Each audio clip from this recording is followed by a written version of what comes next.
Good evening. Welcome to the Monday, March 16th, 2015 Jurupa Unified School District Board of Education meeting. We'll start tonight with roll call, please. President Schmidt. Here. Trustee Chard. Here. Trustee Garcia. Here. Trustee Johnston. Here.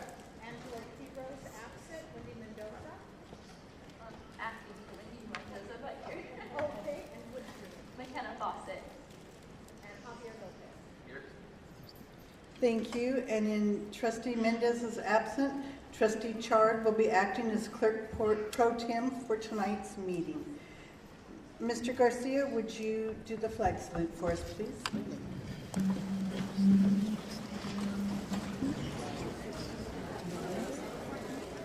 Okay. Right hand over your heart. Ready? Begin.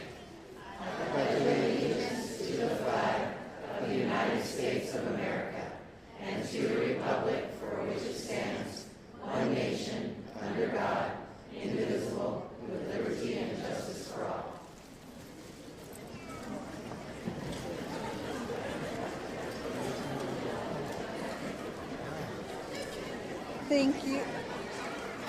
Thank you. And next, we will be starting tonight's meeting with an inspirational comment. Mr. Garcia. Hey, good to see you all here today. A couple of quotes I'd like to share with you tonight, which kind of sums up the importance of teachers in my own life, in my children's lives, and those of future generations. Abraham Lincoln once said, "Upon the subject of education, not presuming to dictate any plan or system respecting it, I can only say that I view it as the most important subject which we as a people can be engaged in." The second quote is from an unknown author. "Teaching is the one profession that creates all other professions." It's an honor to celebrate your successes here tonight as Teachers of the Year. Thank you for all your continued dedication and service for both our children and our future. Congratulations. Thank you.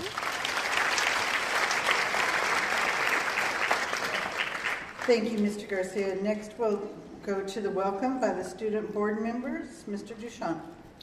Thank you, President Schmidt. We have two and one stand-in here. Mr. Lopez, would you like to start with Rubidell High School? Of course, thank you. So, some upcoming events that we have our spring rally, April 10th, and we're going to have a black light rally. We're trying to mix it in with some type of jungle theme, so I'm pretty excited to see how that works out. And tomorrow and Wednesday, we will be having our Casey, so if any, I don't know if any Rubidoux sophomores are here, but I would like to cheer you guys on for tomorrow. We also have on May 2nd, Rubidoux's hosting their own color run.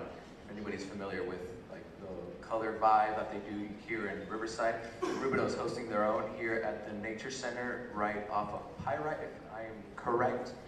And we also have our Best of Rubidoux kind of like carnival thing that we do at Rubidoux just for clubs to go out there and sell for one day, one night for students who don't go to Rubidoux but will be like 8th graders, as I might say, get to just have like their first glance at Rubidoux.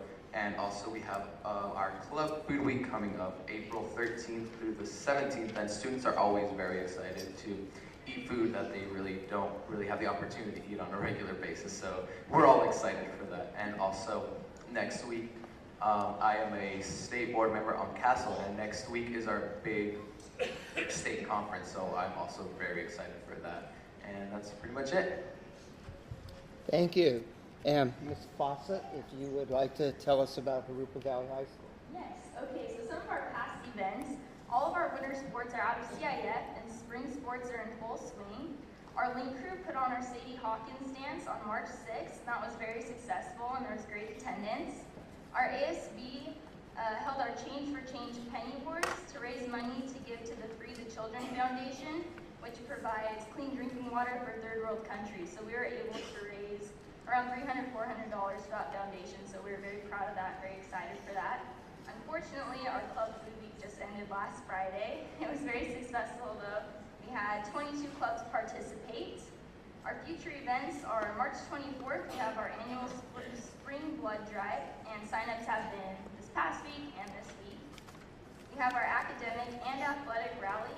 It's the Battle of the Classes Star Wars theme. So excited to get the upperclassmen to beat the lowerclassmen on March 27th. We have 6 student leaders attending the California Student Leaders Conference in San Jose, March 28th through the 30th, which I will be attending. I'm very excited for that opportunity. And lastly, April 7th, ASB is hosting a dodgeball tournament after school, and students and staff can come and play or be a spectator. That's it. Thank you. Thank you. Thank you. And next we'll move on to one of the most important reasons we're here tonight, to recognize the site and district teachers of the year. So if the rest of the board would join me down front, Ms. Elzig and Mr. Duchamp will do the announcing.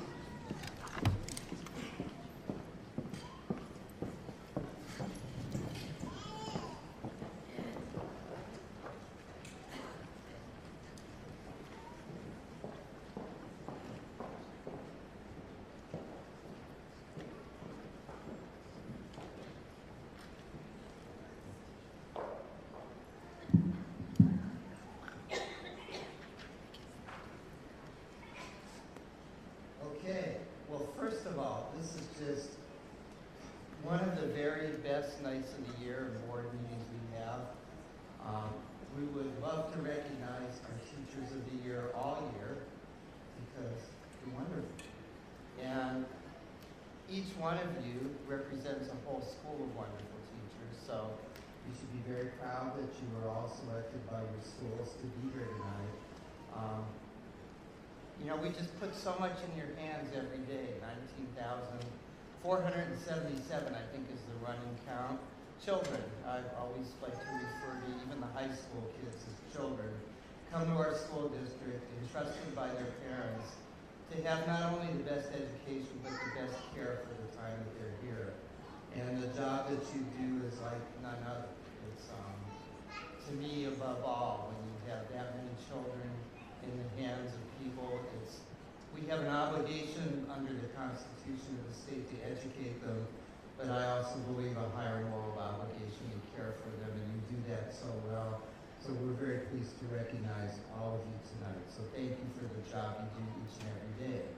So with that, we'll start.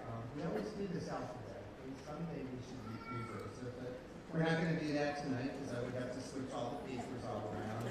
And at least I get confused enough, so we'll start with the teacher who's taught my children. There's a couple of you here tonight who have. I'm sorry for that part, but you did a great job. I'm not sure what havoc they wrecked on your classroom when they were there, but thank you for teaching them. So we'll start with Christy Doty from Camino Real.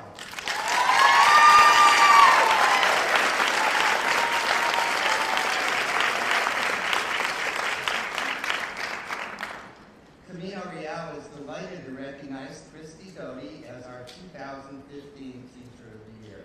She is a phenomenal teacher who works very hard to provide intensive reading and math instruction to struggling students. She collaborates with teachers to be certain that her instruction supplements and supports the grade level standards. Christy has a wonderful rapport with her colleagues, but more importantly, she makes true and lasting connections with her students.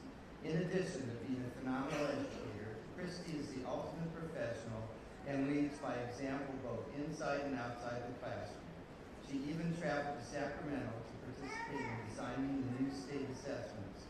For all these reasons, Christy well deserves the honor of being the Camino Real Teacher of the Year. Congratulations.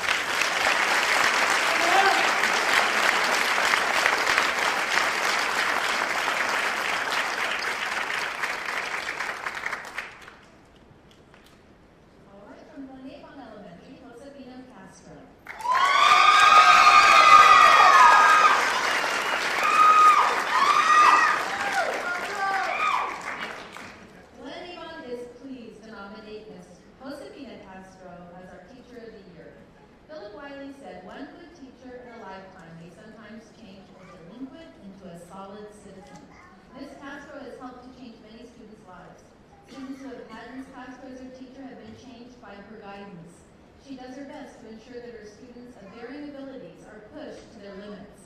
She has high expectations for all of her current and former students. She She is still in contact with many of her former students and their families. She has former students who come by to visit her so they can let her know all that they have accomplished. Josefina also cares about the whole child. She is the principal's designee, serves on student success team, is a member of the school site council, and ELAC. She also teaches extended learning opportunity classes along with Saturday school. Ms. Castro is on the instructional council and the district math adoption committee. Glen Avon Elementary is pleased to nominate Ms. Josefina Castro as the teacher of the year.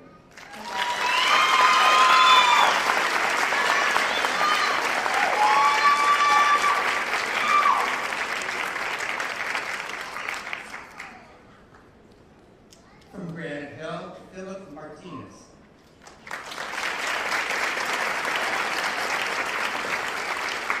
I won't read the whole 23 pages I have on it, but I will say he's wonderful.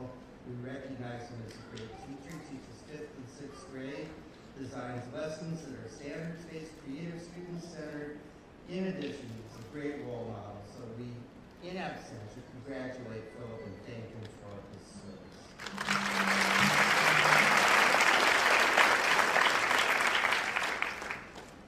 From Ina Arbuckle, we can recognize Lydia Ledesma.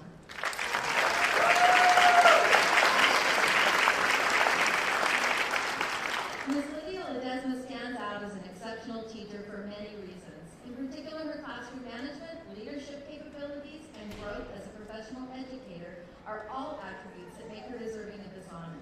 For example, Lydia implements positive behavior interventions and supports PBIS strategies to promote a classroom climate where her students know the expected behaviors. She also contributes valuable insight as a member of the school's PBIS team. In addition, Lydia participates on the school leadership team where she is dependable and reliable as a grade level leader. In recent months, she has piloted math programs as a member of the math textbook adoption committee. In the words of another language intervention teacher, Lydia is a team player who is always willing to share her teaching ideas with others. Congratulations to Mrs. Lydia Ledesma, Teacher of the Year, Ina Arbuckle Elementary. Congratulations.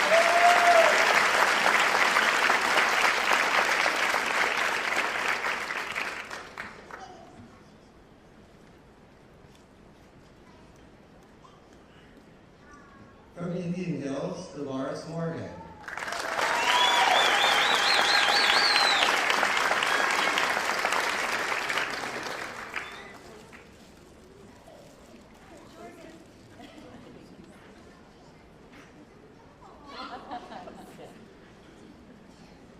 I would like to read a poem that describes our Teacher of the Year. This is Dolores Morgan. It takes a special person to teach a child in class, to keep his attention in a world that moves so fast, to show a child that he is unique with talents deep inside, to help build his confidence so he can lead with pride, to show little patience for a child who's lost his way, to a child who feels abandoned, who has seen better days, to inspire and to motivate so a child can learn and grow, to go into this big wide world that has its highs and lows. You're a special person who always give your best, and for every child who has your class, their life is truly blessed. Dolores Morgan is a wonderful example of what Indian Hills Teacher of the Year should be. She is very dedicated professional who devotes hours and hours of her own time to making sure her students get the best education possible. From the moment her students walk through the door in the morning until they leave at the end of the day, they are busy learning. If she has students who are struggling, she will find a way to make the learning accessible to that student. If she has a student who is above grade level, she will devise a plan to challenge those students and keep them excited about learning. Dolores supports the Indian Hills PTA by participating in the many events put on by the students after hours. She has been the resident popcorn popper. I didn't know that. Now you need to say popcorn popper at our fall alliteration here, fall family night for the last 28 years. And the students and their families look forward to seeing her in a usual spot on that night. We are very happy that Dolores was selected as Indian Hills Teacher of the Year for 2014-15 school year. In January, she announced that she will be retiring in June after 28 years of teaching, and I think it is a wonderful way for her to end her very special teaching career. Thank you.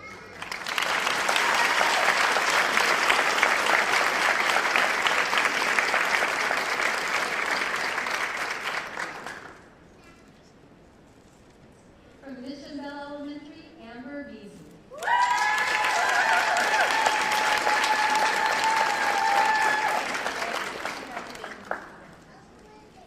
Ms. Amber Beasley goes above and beyond not only for her class of STC students, but for the entire learning community of Mission Bell. Amber's unique and effective teaching style truly captivates her students' attention and motivates them to do their very best in class and throughout the campus. She collaborates with her upper grade general education colleagues to provide mainstream opportunities for her students and works closely with her special education teammates to provide a timely and effective IEP assessment and meeting schedule. And we know how challenging that can be. Outside the classroom, she goes out of her way to help our students and staff. She's a member of the PBIS leadership team, the Carnival Planning Committee, and gives up her time to help with the 100-mile club, family nights, and family nights as well. She leads our student ambassadors and our Saturday school program. Amber Beasley is truly one of Mission Bell's Bruins best. We're thrilled to honor her as our 2014-15 Teacher of the Year. Congratulations.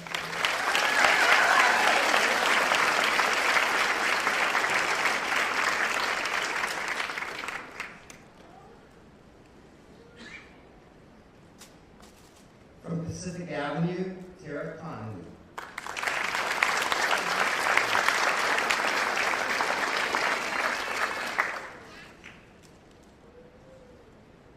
Noted journalist Dan Rather said, "The dream begins with a teacher who believes in you." Tara Conway is a teacher who believes in her students and pushes them to follow their dreams. Tara brings out the academic best in her students with lessons that promote high-level thinking, independence, and cooperation.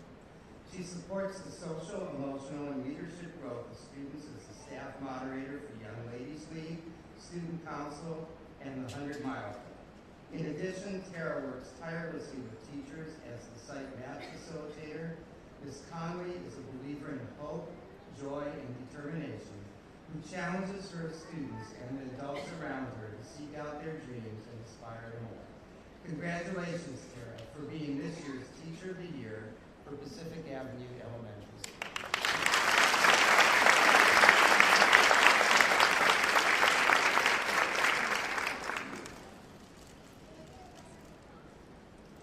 From Pedley Elementary, let me try that again. From Pedley Elementary, we want to recognize Nicole Dowdy. Nicole.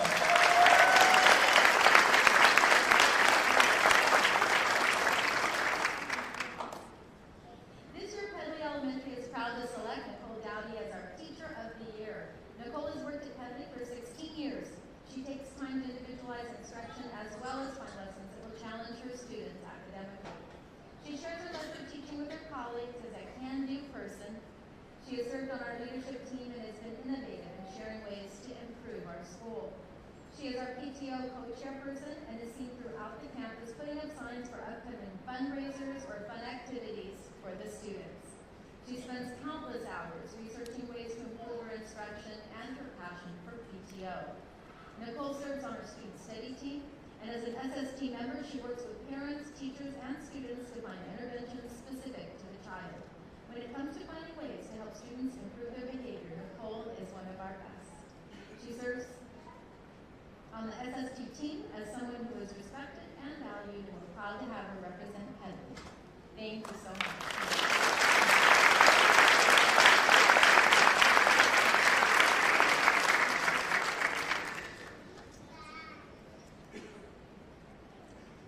From Peralta Elementary School, Heather Kinnersley.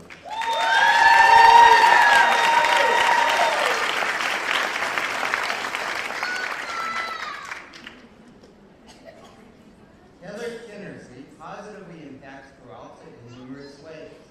She embraces all aspects of her role as an intervention teacher and dedicates herself to ensuring engaging, structured, and nurturing learning environments for students who have traditionally faced difficulties learning. In addition to her important role as intervention teacher, Heather devotes countless hours to ensuring a thriving parent and community involvement for Peralta. As the chairperson of the No Excuses University Committee and Parent Involvement Subcommittee, Heather has led the way to ensuring multiple involvement opportunities, including parent morning meetings, ELA and math nights, a wildly successful career day, and an enriching Read Across America Day, for which she guided the planning of the day's activities and secured college students to read in every classroom. Heather Kinnersley possesses the heart and soul of an educator, and we are delighted to celebrate her as Peralta's Teacher of the Year.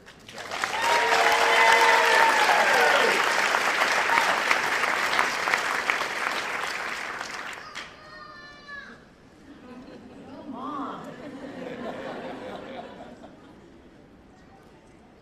At Rustic Lane Elementary, we'd like to recognize Patricia Dawson.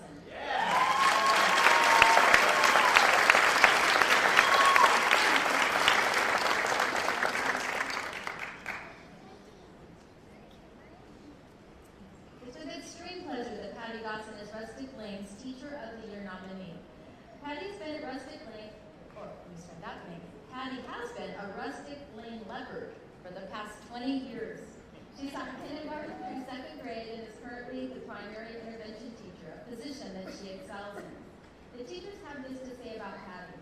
She has impacted our students tremendously and has gone above and beyond to help her colleagues by researching and making center games and activities.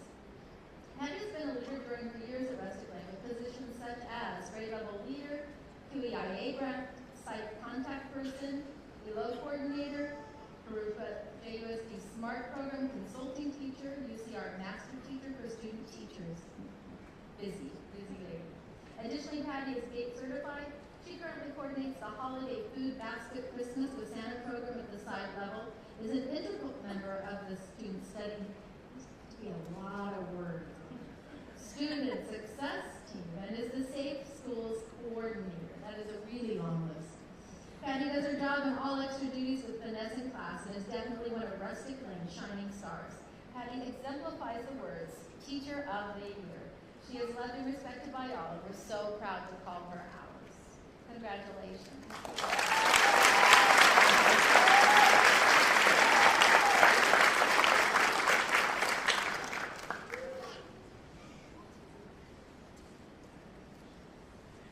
From Sky Country, Don Owen.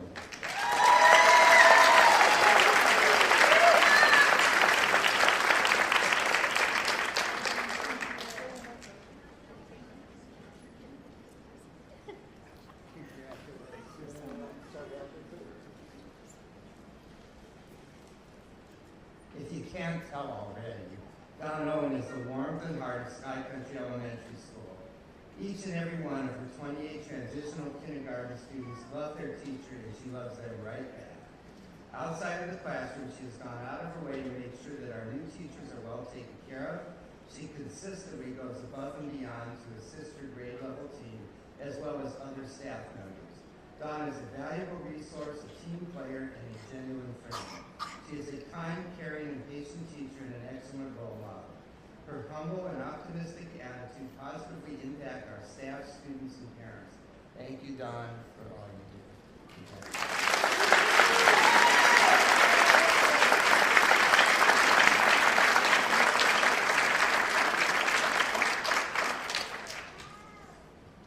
From Stone Avenue Elementary, Lisa Hansen.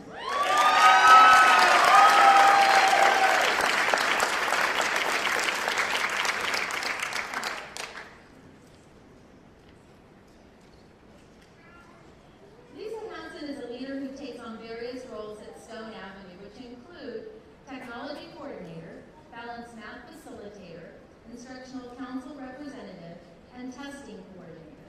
She is a model of efficiency, sending frequent updates along with words of encouragement. She always finds answers to the many technology questions that come her way.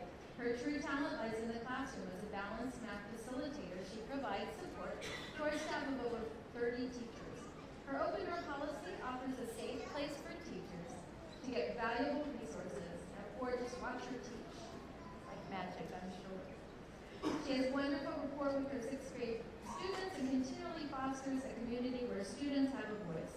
Lisa is an exemplary teacher, truly deserving of this recognition. Congratulate you, Lisa.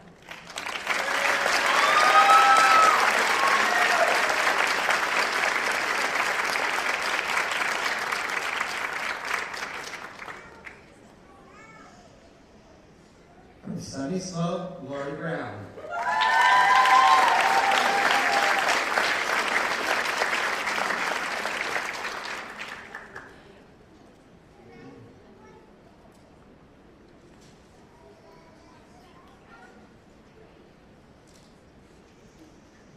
Sunny Slope is proud to recognize Lori Brown as our Teacher of the Year.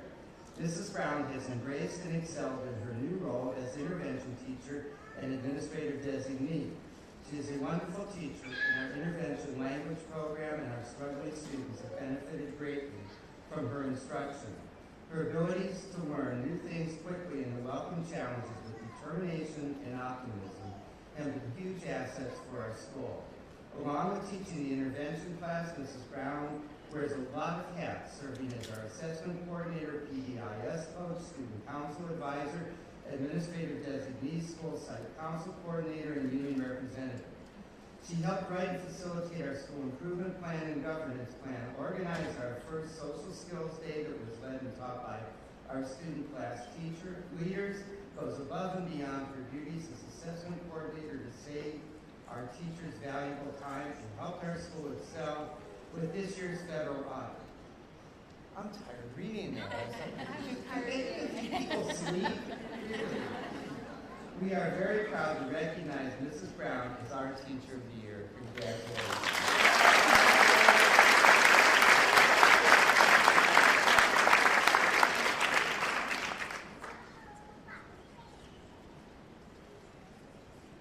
Cross Street Elementary School, Linda Blackburn.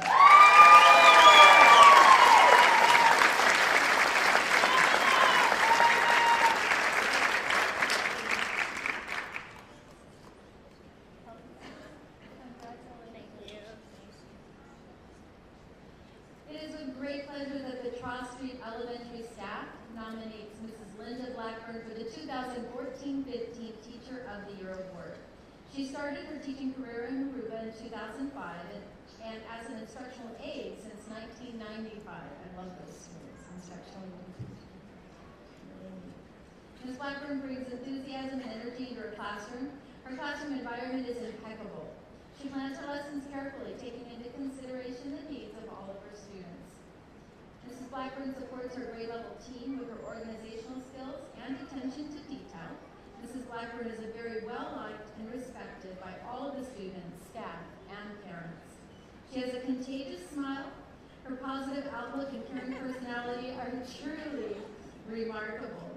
Mrs. Blackburn is our GATE coordinator, grade level leader, reflective coach, mentor teacher for student teachers, and an all-around resource for teachers at Trop as well as teachers throughout the district. Thank you for all your contributions to Cross Street Elementary School. Thank you.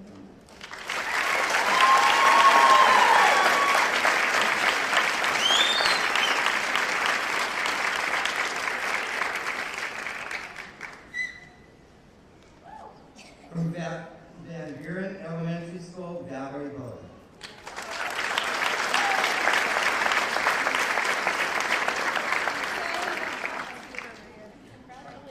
I'm sorry. I am very honored to name Valerie Bowden as Van Buren's Teacher of the Year. Valerie has worked miracles in our 4th through 6th SDC teachers.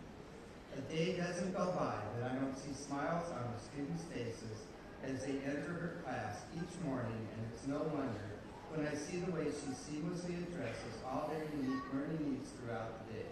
The thought and enthusiasm she brings to her daily instruction is beyond compare, and as a result, she is able to see incredible growth in the years her students spend in her class.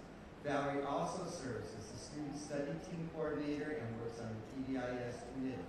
Our Read Across America events at Van Buren are also due to the efforts of Valerie. She works with members of local businesses, parents, and staff to create a multitude of activities, incentives, and opportunities to build a love of reading with our students. Congratulations and thank you.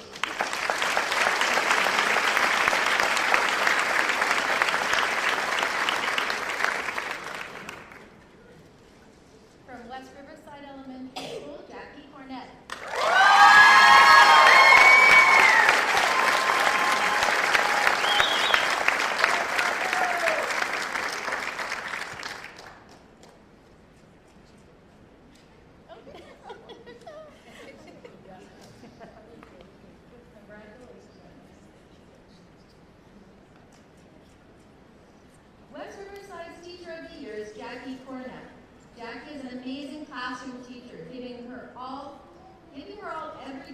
provide the best possible learning opportunities she can for her sixth graders.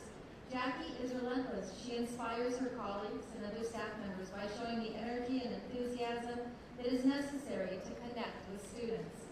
She is known for being able to build rapport with her most challenging students and is always trying to find new ways to encourage them to grow and to achieve.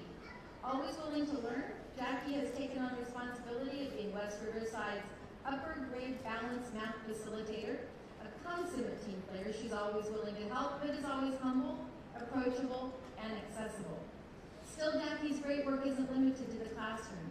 Somehow she's involved in almost every event or initiative on the campus, demonstrating her commitment to making West the best place for children to come to learn. Jackie is a 100-mile club coach, even going out to cheer the kids on when she had an injured leg early in the year.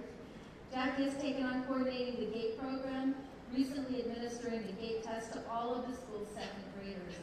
This year, she's serving as the PTA treasurer and coordinates the sixth grade boosters. Jackie's presence is often felt on the weekends when she is lead teacher for Saturday school.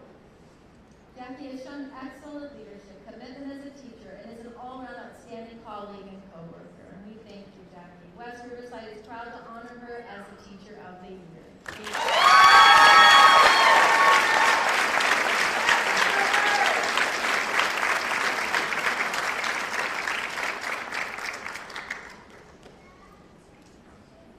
Jackie is also another person who started in classified service in the district office, and I cried when she left. But we recognize that people follow their dreams, as have a number of people tonight and on many other nights who spent many years in this district and decided they really loved kids and wanted to be in the classroom. Thank you, Jackie. We will now matriculate. Is that translated to middle school? Good. All right. From Jurupa Middle School, Christopher Weinover.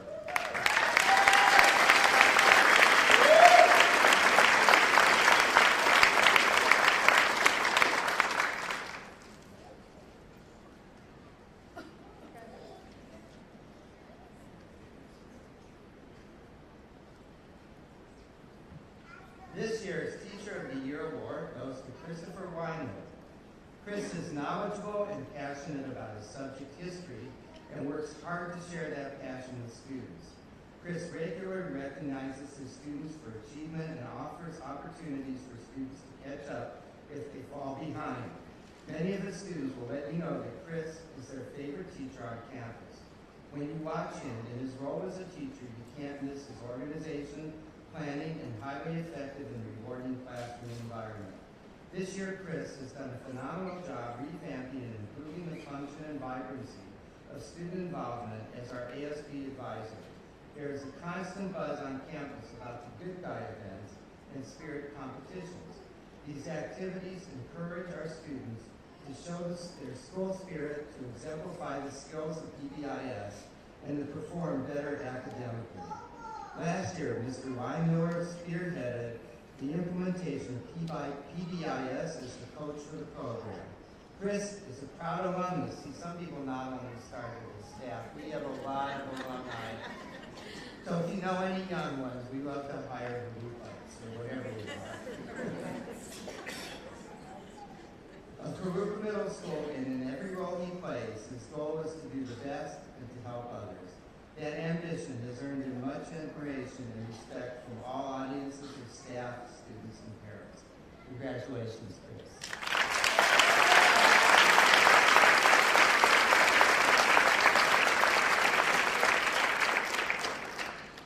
From Jurupa Middle School, we'd like to recognize Matt Ruiz.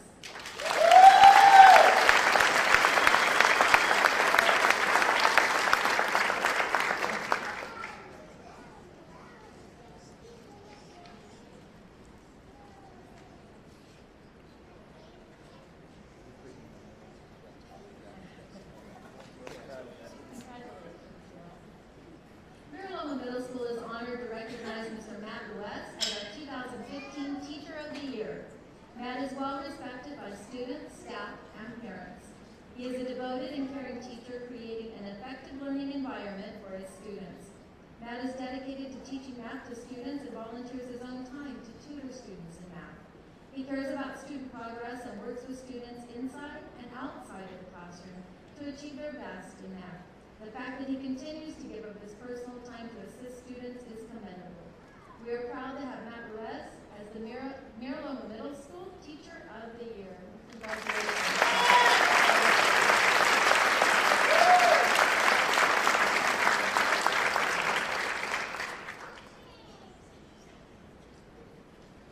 And from Mission Middle School, Stephen Fox.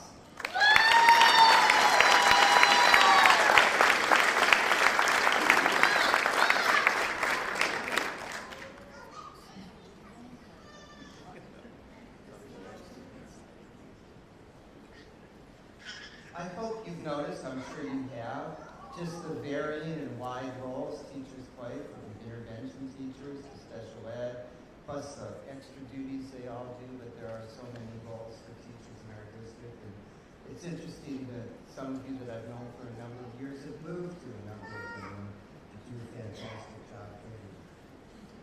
Mission Middle School's Teacher of the Year for 2015 is Mr. Stephen Fox.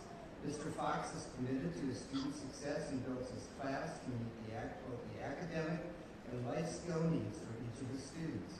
Individual lessons plans for each of the students is everyday practice in Mr. Fox's room, and students are consistently exceeding their learning goals. When Mr. Fox sees a need on campus, he springs into action to address the issue. Steve noticed that students needed a way to interact and make new friends, so he started the Fox Club, where students can meet during lunch to play board games, talk, watch videos, and socialize with other kids that they may not have otherwise met. On Friday, there are from 50 to 70 students who attend the Fox Club and love it. Mr. Fox hosts a spring orientation for students and their families to visit his class and learn about his program, tour the campus, and meet other students so the transition to middle school will be successful. Each semester, he invites parents into his class to celebrate the students' accomplishments by hosting a lunch feast prepared by the students. Mr. Fox is a teacher who does not see the limitations of our students. Instead, he chooses each day to focus on their ability and uses their abilities to build confidence and a love of learning in them. For all of these reasons, Stephen Fox is Mission Middle School's Teacher of the Year.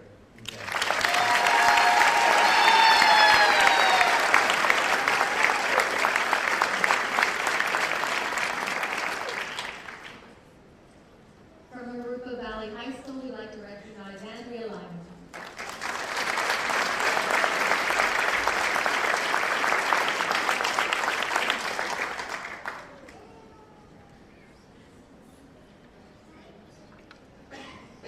Jurupa Valley High School is proud to recognize Andrea Lyman as their Teacher of the Year.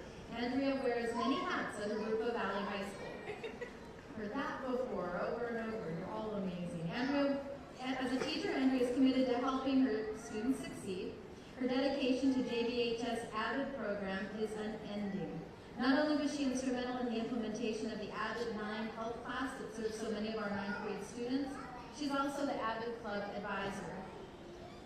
As AVID Club advisor, Andrea coordinates fundraisers, field trips to colleges, and activities that benefit all of the AVID students.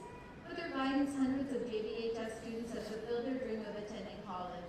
Andrea also coaches the cross-country team.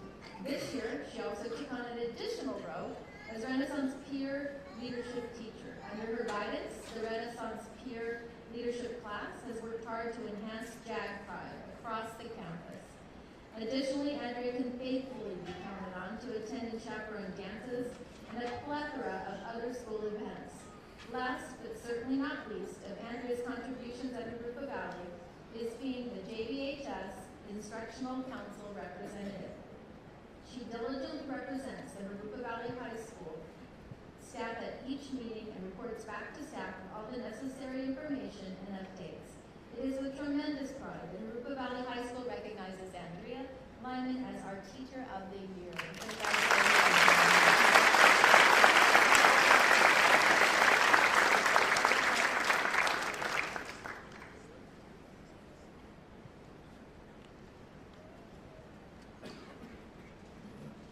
From Patriot High School, Teresa Mendoza.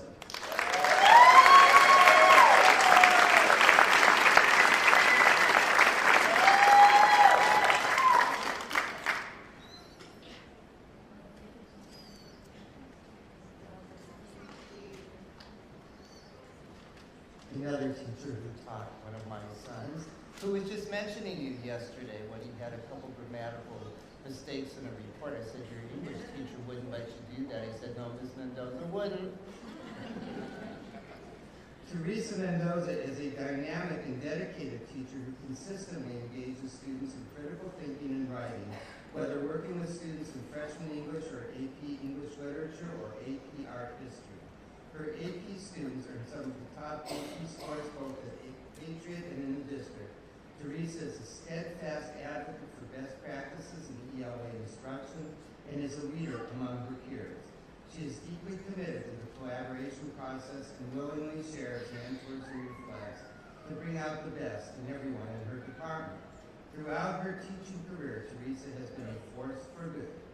She has served as an avid teacher and coordinator, department chair, data team leader, AP exam scorer, and currently serves as the advisor for California Scholarship Federation and National Honor Society chapters at Patriot High School, coordinates community service projects, and facilitates the Lions Speech Contest. Day in and day out, Teresa is a champion for kids and makes a difference at Patriot. Thank you. Thank you.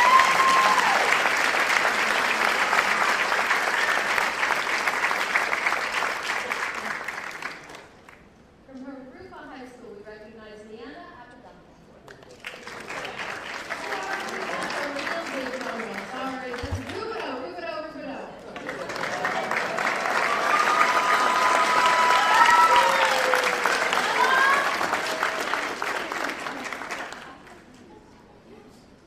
Wow. Rubido High School has the honor to nominate Miss Leanna Apadaka for the Teacher of the Year Award. Ms. Apadaka is most deserving of this recognition for many reasons. She has a passion for education, a commitment to excellence, as well as her depth of knowledge in English Common Core standards. And effective instructional strategies, the sentence goes on, and effective instructional strategies is demonstrated on a daily basis in her teaching activities. Ms. Apadaka takes on many roles to support our students and staff. As data team leader, she is skillful at guiding her ELA 11 team toward administering common assessments in a timely manner and analyzing testing data to help guide academic instruction. As the PBIS coordinator, she works to promote and help implement the PBIS program at Rubido High School. She is also an invaluable member of the REACHES program, Rubido Early College High School. And on a regular basis, remains at school long after that dismissal bell to ensure that REACHES students are being fully supported and that our lessons for all of our classes are well designed and fully prepared for instructional delivery. Always courteous and easygoing, Ms. Apadaka has developed an excellent rapport with our students, parents, and staff members. Ms. Apadaka has a big heart and is always focused on doing what is best for our students. It is therefore without reservation that we nominate Ms. Leanna Apadaka to receive the Teacher of the Year Award. And congratulations.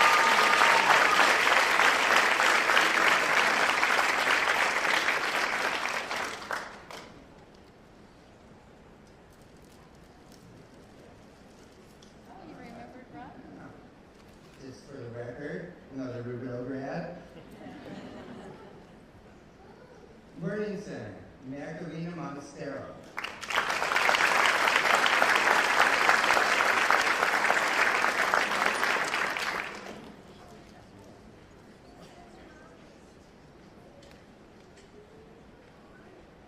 Lena is our special education teacher at the Learning Center.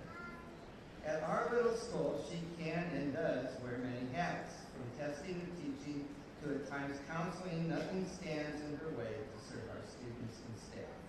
Not only is she a very good teacher, but a very good listener.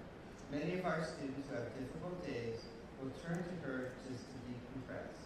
She has the gift and talents to help our students get back to class and carry on with their day. She is concerned for each and every student. We are lucky to have her at the Learning Center. Congratulations.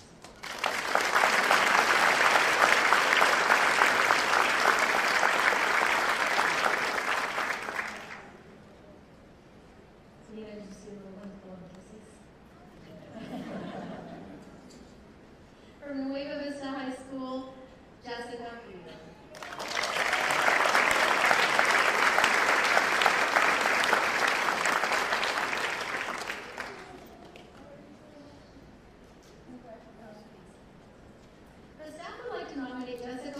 Teacher of the Year at Nueva High School Continuation High School. She's a wonderful teacher, but it is her true commitment to students and Nueva Vista that made her the Teacher of the Year. Mrs. Wheeler has made many contributions to Nueva Vista High School. Some of those include WASP Accreditation Committee, Blood Drive Leader, Pregnant Teens Teen Mom Christmas Party that she has spearheaded now for over 4 years, Data Team Leader, English Department Chair, Safety Team Advisor, and ASB Advisor. As the ASB Advisor, she's assisted in heading up the following: field trips for team building of ASB students, the Jurupa Happiness Sprinkling Campaign. I don't know if you noticed that, I got some press, really good there. Interventions amongst students from personal issues. Wednesday Fun Day, in which she gives up her lunchtime to oversee student activities and games. Participation and leadership conferences with the students off campus. She takes care of the canned food drive, the Jeans for Teens, assisted in the Socktober event. As a teacher, the students see her as a confidant, mentor, role model, and advisor, as well as an excellent instructor. Thank you, Mrs. Wheeler, for all you do for our students, and you make Nueva Vista High School such a wonderful school. Thanks so much.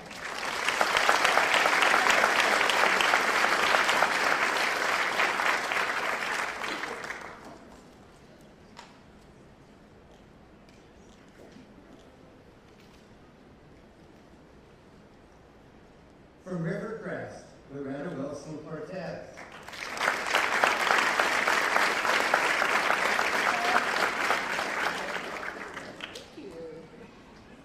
Again, a relatively new role for teachers in this district, our online preparatory academy. So it just expands every year. Great.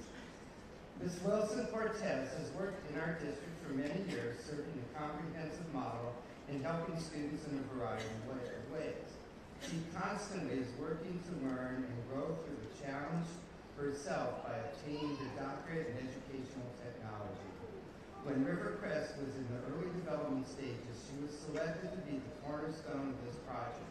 She has demonstrated a willingness to learn, an open spirit, a strong work ethic, and a desire to help all students that enter our doors.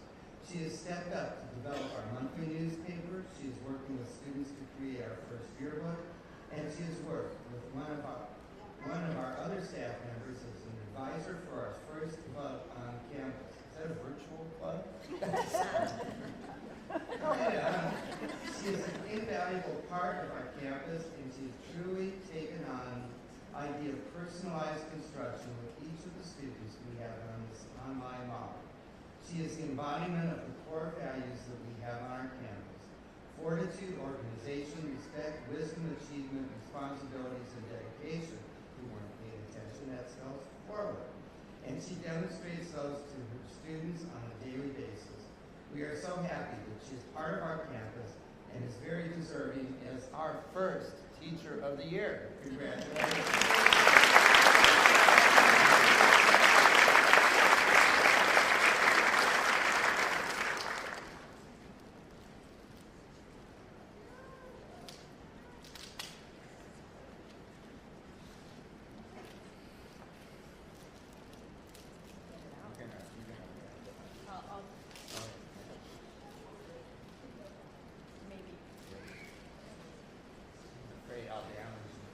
So before we announce our Teachers of the Year, which I know you all want to hear, I have to say, first of all, you are all, it's really moving. I don't know, you can kind of maybe not see from the audience, but almost everybody coming up here is really holding back on emotion. And it's because, as I said earlier, this is more than a job for, I think, everybody in this room and all of our teachers and all of our classified staff.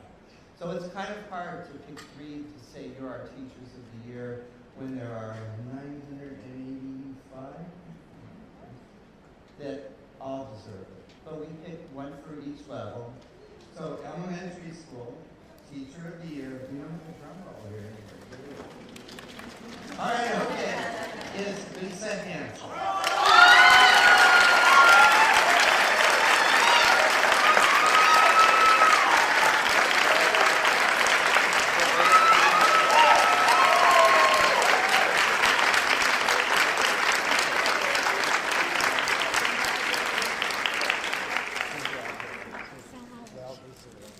There you go, you get that too. You can say a few words if you'd like. But you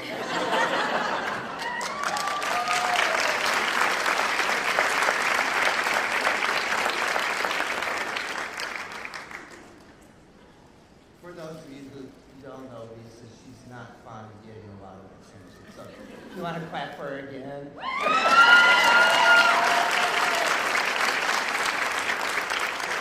We'll pay you back later.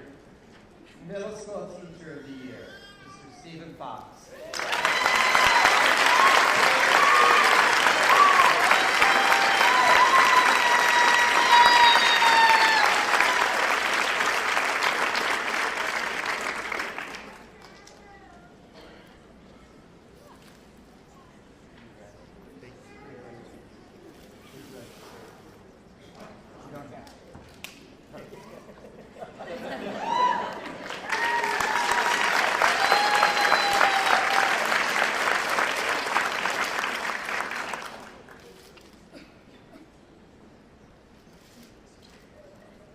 And our high school teacher of the year. This is really exciting because this was not only the first teacher of the year from Rivercrest, it's the first district teacher of the year from Rivercrest. Congratulations.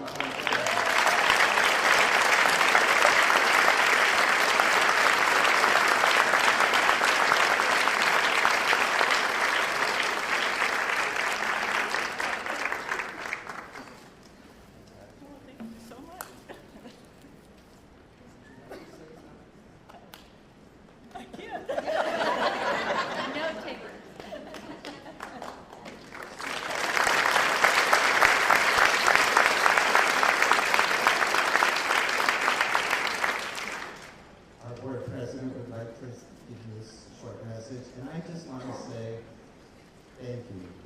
Really, really thank you. I want to thank all of the teachers of the year and all the other teachers and staff that are here for everything you do for our kids. And we'd like to take about a 10-minute break so that everyone can congratulate you and thank you for coming tonight. Thank you. We'll move on now to public verbal comment. And first up, we have Mr. Rob Little.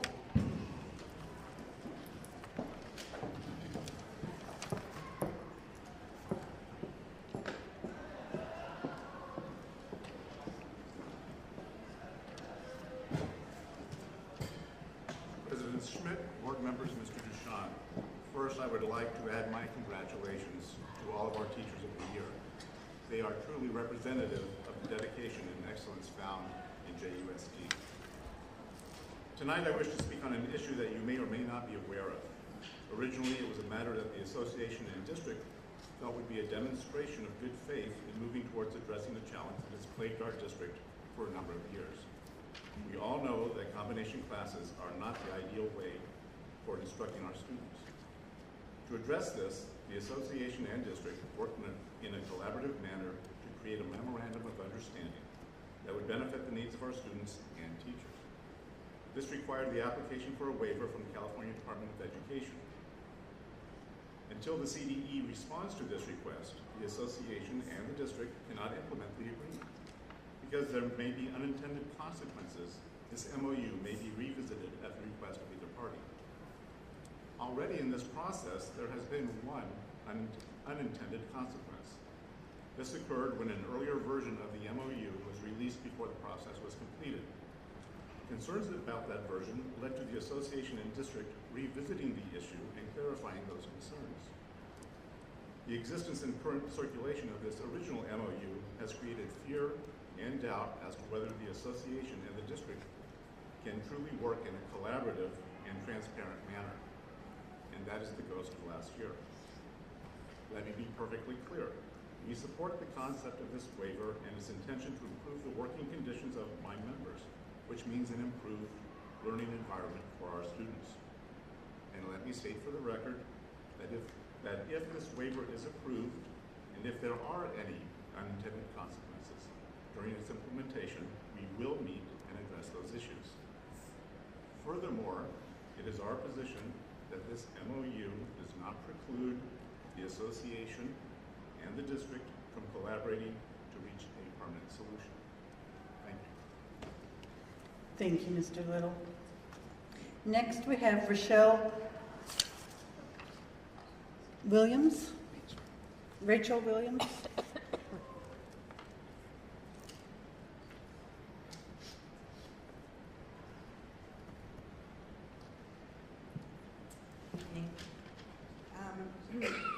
I'm here to just bring to you guys something that a request. I'm asking you to be vigilant as LCAP monies begin to get spent, that an appropriate spending happens for our AVID programs. Over the last, I'm not exactly sure precisely, but I'm going to estimate 8 years. As I've been around AVID, first just kind of interested in it and then teaching in it. For example, at Patriot High School, we've grown the program by more than double over the last 8 years, but we've been cut by more than half and never had that money restored or even any part of it. So each year it's kind of gone down, or at least never up.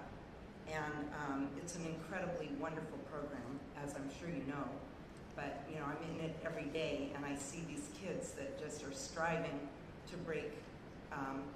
I don't know if it's a glass ceiling or what all kinds of boundaries they're breaking through. They're just amazing. In fact, it would be just so wonderful if you'd come watch them sometimes at their tutorial sessions. These kids that came from non-middle class backgrounds who are just really making it, you know. And the way it's supposed to work is that they're supposed to have college tutors, but we really just can't afford them. I mean, we have a few, and by now, this time of the year, we're losing them because we can't pay the work study. You know, I mean, their work study's running out, and we can't pay them. And just many other things that used to be possible to do with fewer kids and more funding that we now can't do with many more kids and much less funding. And it's just really a shame. It's going to be a shame if that happens. And last year I went to as many LCAP meetings as I could go to, and every time AVID came up, everyone cheered. All of the district personnel, everyone, oh, AVID, of course. But AVID did not get funding last year. And so as it comes along the pike here, I'm not totally sure how it works and who makes all the final decisions. But I'm just really hoping that you guys will keep an eye out. That in fact, I hear again that it's every time it's mentioned, people say, yes, of course, AVID, that's 21st century skills. Those are our kids going to the 4-year, you know, and all the things we want them to do. Of course, AVID's going to get up in there, but it didn't happen last year, and I really hope that we all commit to it happening this year, that, you know, we slowly but surely rebuild the funding for AVID, and really would love it if you guys would come watch our kids. They're just so, it's really phenomenal to watch. So thank you very much. Thank you, Ms. Williams. All right, are there any other public comments? All right, we'll move on to administrative reports and written communications and recognize the Jurupa 2015 Science and Engineering Fair winners. Mr. Dabrowski. Thank you. Last February, 262 elementary and secondary students entered their science fair projects in our 29th annual Science and Engineering Fair. And these student projects were selected from hundreds of entrants in local fairs held at the various schools throughout the district. 24 of our first place students from the intermediate, junior, and senior divisions will be entered in the Inland Science and Engineering Fair to be held at the National Orange Show in San Bernardino on April 6th and 7th. And the list of those winners is in your supporting documents. Thank you. And next, we'll review the tentative schedule for the 2014-2015 awards and graduation ceremonies. Mr. Dabrowski. Thank you. You have before you the tentative schedule for awards and graduation ceremonies. And I wanted to call your attention to one change, which is on the second page, page 5 of your agenda. And you'll see that Nueva Vista High School has outgrown the gym at Patriot. And they will have significantly more graduates this year. And so that will be held on the field at Hawkins Stadium. So we're very excited to see their success and that will be happening. Thank you. And I want to let the board members know before you leave tonight, if you could look over the graduation schedule and let me know which ones you're interested in representing so that we can get that ready to go for the next board meeting. Next, we'll move on to the notice of public comment period and public hearing on preliminary environmental assessment, the PEA, for the proposed K-8 school number 5. Mr. Hanson. This is information only, but in accordance with California Education Code 17213.1, the district has made the preliminary environmental assessment for proposed K-8 school number 5 available for public review and written comment. It's located at the Glen Avon Library and the Ed Center for viewing during the regular business hours. Notice of the public comment period, including where to submit the comments, has also been published and is posted in both English and Spanish at the viewing locations, and it's also available upon request. Thank you. And item D is to review resolution number 2015 XX. Should that have a number or? No. Okay. It's not actually a resolution. All right. Authorizing the issuance and sale of its general obligation bonds 2014 election 2015 Series A in an aggregate principal amount not to exceed $35 million, some of which may provide for the compounding of interest and approving certain other matters relating to said bonds. Mrs. Ford.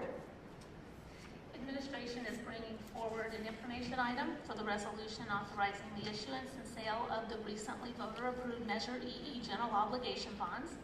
The structure of the issuance includes capital appreciation bonds, which requires the board to comply with the provisions of AB 182. Supporting documents include the contract of purchase between the district and underwriter, as well as the preliminary official statement. And this agenda item is information only. The resolution will be brought back at the April 6th board meeting. However, tonight we have Mr. Benjamin Delinka from the Delinka Group, who's here to present the financing plan and information covered by the resolution compliance with AB 182. Thank you, Mrs. Ford. Did you hear that applause? It's deafening. So, thank you. Tonight I am going to present to you some numbers with regards to the first issuance of the Measure EE bonds, and this is in accordance with Assembly Bill 182. So usually this takes me 2 hours to go through, but Elliot said that I have 15 minutes, so I'll probably be somewhere between 15 and 30 minutes. And it's very important that the governing board stop me and ask any questions that you have, because of the fact that, as Ms. Ford said, we will be issuing a slight amount of capital appreciation bonds, and in accordance with AB 182, this is an informational item that the board needs to understand. So if we turn to page 1, as the board knows, that on November 4th, 2014, the voters of Jurupa Unified School District approved Measure EE for an amount of $144 million of authorization. The first series will be an amount not to exceed $35 million, and the pledge is 52.75 cents per 100,000 assessed valuation. So again, under the law, you have the right to go up to $60 per 100,000 assessed valuation. Because of the pledge made to the voters, we are keeping it to the $52.75 as our tax rate. If we turn to the next page, you will see that Mr. Hanson has been working very hard over the last couple of months to identify the exact projects which are going to be funded through the issuance of the first series of bonds. And so you will see that the total is about $30 million. The schools that will be receiving funds are Glen Avon Elementary, Ina Arbuckle, Jurupa Valley High, Mission Bell Elementary, Nueva Vista High School, Stone Avenue Elementary, Schwab Street Elementary, and then district-wide technology of $4.2 million. So those are the first sets of projects. If you turn the page, one of the things that we have to evaluate when issuing general obligation bonds is assessed valuation. And obviously it's very difficult to project assessed valuation, as it is very difficult to project student enrollment from one year to the next.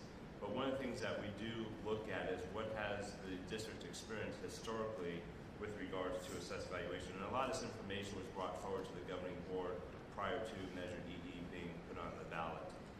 And so if you look at this particular slide, we have a 32-year history of the assessed valuation for Jurupa Unified School District, and you'll notice that the assessed valuation has a compounding rate of about 6.95%. And in fact, today, the assessed valuation of the district is a little bit over $8 billion. That is very close to the peak that it was in 2009 when it reached $8.15 billion. So what you can see is that we're recovering from the peak of the assessed valuation, and we expect that the assessed valuation will continue to grow in the near-term future due to the amount of residential development that is occurring, as well as the Proposition 8 tax bounce back that the assessor is able to do. So during times of challenge, the assessor has a right to reduce the assessed valuation of property, and then the assessor has a right to move them back. And so over the last couple of years, they've been moving them back, and we expect them to continue to move back as the economy improves. If we turn to page 4, and this is really talking specifically about Assembly Bill 182. So when Assembly Bill 182 was enacted in January of 2014, it created several parameters for school districts issuing general obligation bonds. And the first parameter that it created was the fact that a school district can only issue capital appreciation bonds so long as that period was not greater than 25 years. So you may have heard in 2011, 2012, 2013 of school districts issuing capital appreciation bonds that were as long as 40 years. Assembly Bill 182 limits that to 25 years. And so the first series of bonds that we'll be issuing for the Jurupa Unified School District does satisfy that parameter. While we are issuing capital appreciation bonds, they are less than 25 years as we have structured these particular series. If we look at the interest rate of Assembly Bill 182 in terms of the maximum interest rate, it's 8%. We will be far below 8%.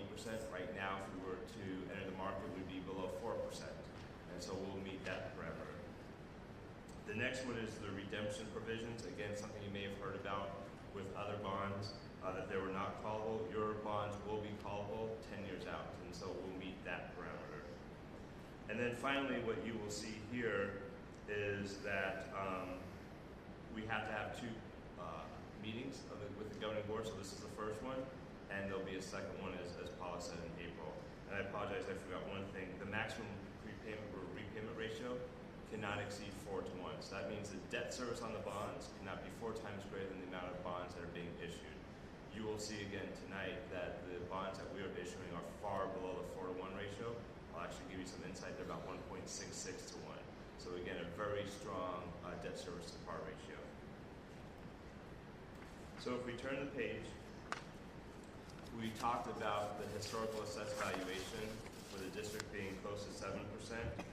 When we look at our projections for not only Series A, but future series, we are using an interest rate of about 4.87%. So roughly 65% of what the district has historically experienced. So we're about 200 basis points lower than what the district has experienced at the 6.95%. If you turn to the next page, again, I'm trying to keep this within the 15 to 20 minutes, but if you have any questions, please stop me. So Series A will be issued in 2015. We have a not to exceed amount being put forth for the board to approve of $35 million. We expect only to issue about $30 million. Of that $30 million, roughly $26.7 million will be in current interest bonds, and $3.3 million will be capital appreciation bonds. And does everybody on the board understand what a capital appreciation bond is versus a current interest bond? I'll just give you a 30-second definition. Yeah. So a current interest bond is a bond that somebody holds, and it pays interest twice a year. So if you own a current interest bond, you will get interest payments typically every March and every September thereabouts, until the bond matures, and then these bonds will be sold in $5,000 increments. At the time that your bond matures, you will get your $5,000 back, the amount that you invested when you purchased that bond. If you have a capital appreciation bond, you do not receive interest. Okay? And so that was the big issue that occurred in 2011, 2012, 2013 is that these school districts were selling capital appreciation bonds under the law, what was permitted, but the bondholders weren't receiving interest. And so as a result of not receiving interest semi-annual, you are going to want a higher return on investment. Okay? So capital appreciation bond, all of the interest is paid at the time the bond matures. So for example, if you were to buy a current interest bond, a $5,000 bond, you would pay $5,000 for that bond. You would get interest payments twice a year, and when the bond matures, you get your $5,000 back. If you buy a capital appreciation bond, it still has a maturity value of $5,000, but because of the fact that you're not receiving interest, you're going to pay $2,400 for that bond. In 23 years, when it matures, you get your $5,000. So that is the difference between a current interest bond and a capital appreciation bond. One has semi-annual interest payments, one does not. One is sold and you pay $5,000 for it, the other one you paid a discount because your interest is accumulating over a period of time. And so when we look at your $30 million worth of bonds, we estimate, working with Stiefel, your underwriter, that the repayment of that $30 million will be about $49.7 million. When you look at that ratio, it's 1.66 to 1, so well below the 4 to 1, and just a very good interest rate environment and a very good structuring to be at 1.66 to 1. If you look at this particular chart down the bottom, what you'll notice is that we're using all of the revenues. So that red hatched line is our projected revenues. We're using all of the revenues in the first 2 years, in 2016 and 2017, and then you'll see a drop, okay, in the debt service. The reason why you see a drop in the debt service is when we're working with Ms. Ford and Mr. Hanson and Mr. Duchamp, one of the things they've talked about is, this is a program. This is a $144 million authorization. We need to make sure that we can deliver the program to the constituents of Jurupa Unified School District on a timely and efficient manner. And so what we have been working with Lisa Lee Wells of Nixon Peabody, who's here today, Stiefel, your underwriter, is not just Series A, but Series B, Series C, and if needed, Series D, to deliver the money as quickly as we possibly can in order to get the facilities built that were promised to the community. And so what you'll see here is that we are structuring the first series to use basically all the revenues the first 2 years, but then drop it down substantially in expectation of issuing a second series of bonds in 2017, okay? And so this is something that we've spent a lot of time on working with your administration in order to make sure that this program can be delivered on time and efficiently as possible. And there'll be a slide towards the very end that demonstrates that. So on the next page, again, one of the requirements of Assembly Bill AB 182 is that we actually show you the debt service profile. And so again, what you can see here from this particular slide is the years that we'll be amortizing the bonds over, the assessed valuation projections, the debt service, capitalized interest. So we'll talk a little bit about capitalized interest, but capitalized interest is being generated based on market conditions right now. So basically the market is so low for bonds that the big institutions want to buy bonds with a higher yield than what the market says. So for example, right now, we're below 4%. The institutions want bonds that are 5%. Well, if we're going to sell a bond at 5%, the market is 4%, they have to pay more for the bond, right? Because they're getting something of more value.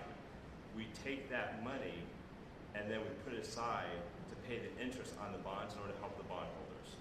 And so every dollar that is being generated can be accounted for in order to benefit the taxpayers, okay? And so you'll see that we are issuing a premium that will create capitalized interest. That capitalized interest is going to be used in the first 2.5 years basically in order to reduce the debt service. And so when you look at the numbers down towards the bottom, what you will see is if somebody says, okay, well, what is your debt service to par ratio? I already quoted you the 1.66 to 1. If you take the capitalized interest into account, and you want to look at what we call net debt service to par, it is a 1.55 to 1. The other thing that I'd like to point out is there's been a lot of discussions in the media about technology and exactly how long are you financing your technology improvements, because the lifespan of technology doesn't equate to the amortization of the bonds. And so we've been, again, working with your administration to see exactly how to do this. And we are going to be issuing bonds for technology. They will become due in the first 2 years. So it's got a very short lifespan. And the amount that we will be issuing is about $4.25 million. And so we're going to be very clear to the bondholders and your community members that there is a technology piece to this bond, but the amortization of it is a very, very short amortization. So that way people know that basically the $4.25 million of improvements for technology is probably somewhere in the neighborhood, again, we'll do the math, but probably closely to 4.4 million. It's not like there's a lot of interest being paid on that technology piece. I have a question. Yep. So as we move further, we pay back this technology, these tranches, we take out further tranches as technology improves. Is that going to continue to be part of the That's bond? correct. Yeah. So again, we've been working with Ms. Ford and Mr. Hanson and Mr. Duchamp very closely at looking at what their overall program is for the Jurupa Unified School District, taking into consideration not only the bricks and mortars of improvements, but also the technology infrastructure piece. And so we have factored that into each of the projected series of bonds, how much will be for bricks and mortar and how much will be for technology. So if we turn to the next page, here's just a little cutout from the software that both Stiefel and Delinquent Group uses when sizing bonds. And again, the one thing I want to point out here is that the market is creating premium based on the $30 million that we are needing to issue. About $3.2 million is going to be in premium. And that's under the sources. And then if you look under the uses, you will see that that $3.2 million gets put right back into the capitalized interest fund, which is used to offset the debt service to the taxpayers. And so every dollar of premium that's coming in is being used to offset the taxes. And you'll also notice that the $29.3 million of project funds is equal to the list that Mr. Hanson developed that was shown earlier to the governing board. Again, we live in a world of transparency. So on the next page, you will see the estimated cost of issuance. These are estimates. So it has bond counsel, disclosure counsel, the financial advisor, the role that we play, your paying agent credit. We will be going to San Francisco on Friday and meeting with Moody's. And so we will be doing a formal credit presentation to Moody's on Friday. The district has not used Moody's in the past, but we believe based on their criteria, there's a possibility, but we won't get our hopes up, but there's a possibility that we may be able to get a higher rating from Moody's, maybe get you into the AA category, which obviously if we get you into the AA category, allows you to sell the bonds at a lower interest rate. And so we have put together a 65-slide presentation that we'll be going over with Moody's on Friday. So unfortunately, it's one of those things where you make a presentation to the rating house and they charge you for it. Kind of unique. Then we also have some printing and some miscellaneous fees. Then down below, we have the underwriter's discount. And so you'll see that at 0.70% or $7 per bond. We will be working with Stiefel to make sure that that amount is comparable to what other school districts are paying of the same quality of bonds in this particular market. And then we do have bond insurance. So at this point in time, we don't know whether or not if we need bond insurance. Bond insurance is one of those items that is a last-minute call, and it depends on two factors. One is, what is your rating? And two, what is the fee that they want to charge you for that bond insurance? So right now, we're estimating bond insurance at, roughly $179,000. We will be working with Stiefel and your administration towards the very end of the transaction, determining whether or not bond insurance is necessary. The only way that we will advise you to use bond insurance is at the end of the day, we can quantify that there's a savings to the taxpayers by having bond insurance. And that's something that we'll actually certify to. Otherwise, we will not use bond insurance because it doesn't reduce the burden to the taxpayers.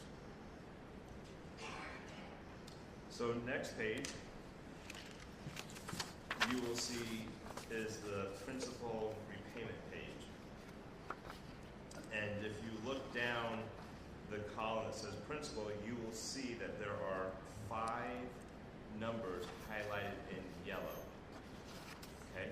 Those are the bonds that we will be issuing as capital appreciation bonds. Okay? And so, in accordance with AB 182, we have to show you the exact bonds and also tell you that those are within the 24 or 25-year period. These are actually all within the 20-year period. We also included some information with regards to interest rates. Again, the market today is below 4%.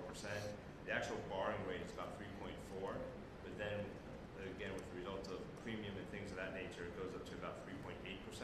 But keep in mind the difference between the 3.4 and the 3.8 goes right back to the taxpayers as interest reduction the first 2+ years. The next page is the requirement of Assembly Bill 182, where we need to show to the governing board and community the difference between issuing capital appreciation bonds and issuing current interest bonds. Okay? So if you look to the table to the left, you'll see those same 5 years in yellow as capital appreciation bonds. You'll see that there's no interest before them because they're CABs. So roughly there's $3.3 million of CABs like we talked about. The repayment for the CABs is $7.85 million, or a debt service to par ratio of 2.36. Assembly Bill AB 182 does not require you to break out the CABs and be below the 4%, the 4-to-1 ratio, but we still like to show it to our clients that even with the CABs, you're below the 4-to-1 ratio. If you move to the table to the right, we did the same type of analysis, but instead of assuming CABs, we assumed that they were current interest bonds. And so you can see it's still $3.34 million, but here you'll see that the total debt service is 6.3, with a debt service to par ratio of 1.91, right? So if I was sitting in your seat, I'd say, here's the $1 million question. Why are we issuing CABs when we can issue current interest bonds, and the interest rate on the current interest bonds is less than the interest rates on the CABs, and the whole debt service to par ratio is less? That would be the $1 million question that you'd be asking, right? I'll show you why in just a second. So if you turn the page,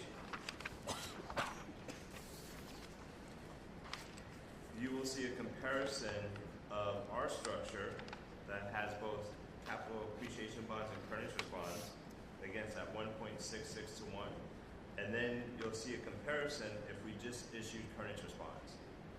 So if we just issue current interest bonds, the debt service is not $49.7 million, it's $48.2 million. Okay, so there is a reduction of about $1.5 million.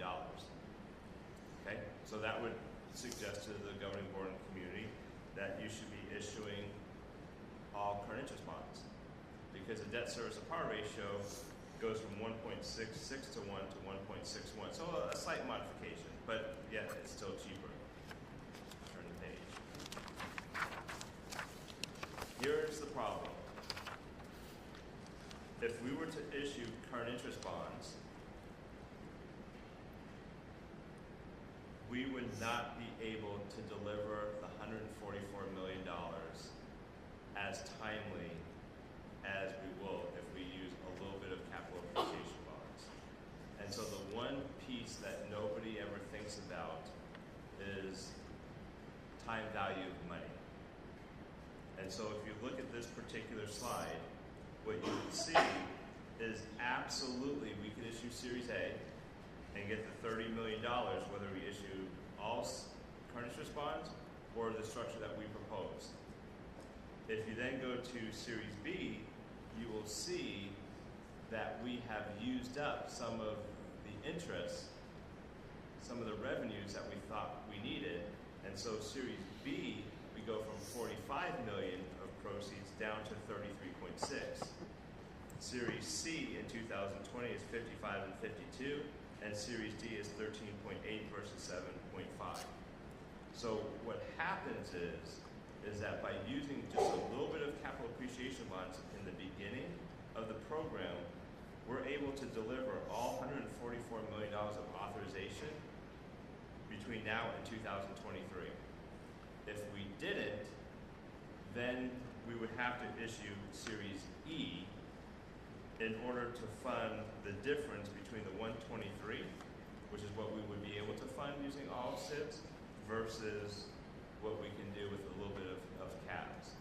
So this is a perfect example how your administration has looked at this in a long-term, in a funding program, in order to maximize the benefit to the community by generating as much revenues as they possibly can early on before erosion occurs due to inflation.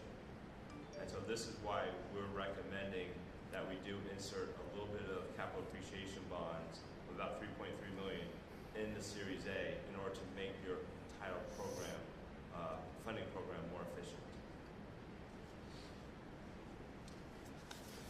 I don't know if that's I just want to make sure that's very clear and what the downside of not using CABs is. So let's go back to Patriot High School. We bid that in, I believe, 2002. From the time we bid it until the time we built it, costs of steel and concrete went up from 30 to 45%. And contractors came back to us and wanted to raise their fees, but they had already bid it. Now that doesn't mean the building would have been, 30 or 45% more, but it would have been 10 or 15% more. So even on that single building during that period of time, the market fluctuation of just materials, not necessarily even labor, went up enough that would have more than made the difference in interest. That was about 10% of the authorization. At that time was a $58 million bond. So not only to meet the needs of the community faster, but over the next 8 years, presumably, materials will get more expensive, as will labor. And so obviously we can't bid all the buildings till they're designed and built. There's also, we need to spend bond money within a certain period of time once we issue the bonds. So it's all very carefully timed to reduce the risk of inflation, assure the bondholders have some value backing their bond, and be able to maximize the benefit of the bonds. So, I like to use the analogy because CABs got such bad press. First of all, there were some districts that issued, I believe, as high as 9 or 10 to 1 on their debt issue. And you may all actually own CABs. If you have a savings bond, that's exactly what it's like. If you buy a $50 savings bond, it's redeemable for $100. That's nothing else, and you've heard the term zero coupon bond, savings bond. It's the same type of vehicle. So unfortunately, some very, I think, risky caps for some districts, although not all of them were that way. There were other rational reasons to do it, but got the press both in the papers and of the legislature. So, when Mr. DeLinka says it's important for you to listen, I don't mean that it's required by the law. He's trying to be polite, but the legislature wanted to make sure, and this is not just school boards, any local jurisdiction issuing bonds understood the difference and understood the rationale, because presumably the legislature at some point could have a hearing and say, well, why did Jurupa issue caps? And we would go back to this particular presentation, show what we were talking about in terms of being able to issue the entire amount while it was still more valuable than it might be 8 or 10 or 12 years from now. And the other thing I'd like to add to that is, people often think about, the people that are being hired to issue these bonds as individuals who, are trying to create as much revenues for their individual companies as they possibly can. So that would be a delinquent group, that would be a Nixon Peabody, that would be a Stiefel. If you were to look at page 13 and see the fact that we're trying to issue these bonds in 4 issuances versus 5 issuances, we actually make more money by issuing more bonds in multiple series as opposed to less. Our relationship, all of the firm's relationship with the Jurupa Unified School District is much bigger than this particular item, and we see ourselves as trying to bring forth the most efficient financing as we possibly can in order to make sure that we are meeting the obligations that the school board was granted when Measure EE was approved by the voters. Because if you recall, when we did the master planning, the needs of the school district are much greater than the $144 million of authorization. So we need to demonstrate to the community that we are physically good shepherds of their funds. So that way, if and when we need to go back to the voters, we have a track record to run against. Any other questions? Thank you very much. Thank you, Mr. Delinka. All right, next we'll move on to item E and report on the district pesticide use. Mrs. Ford.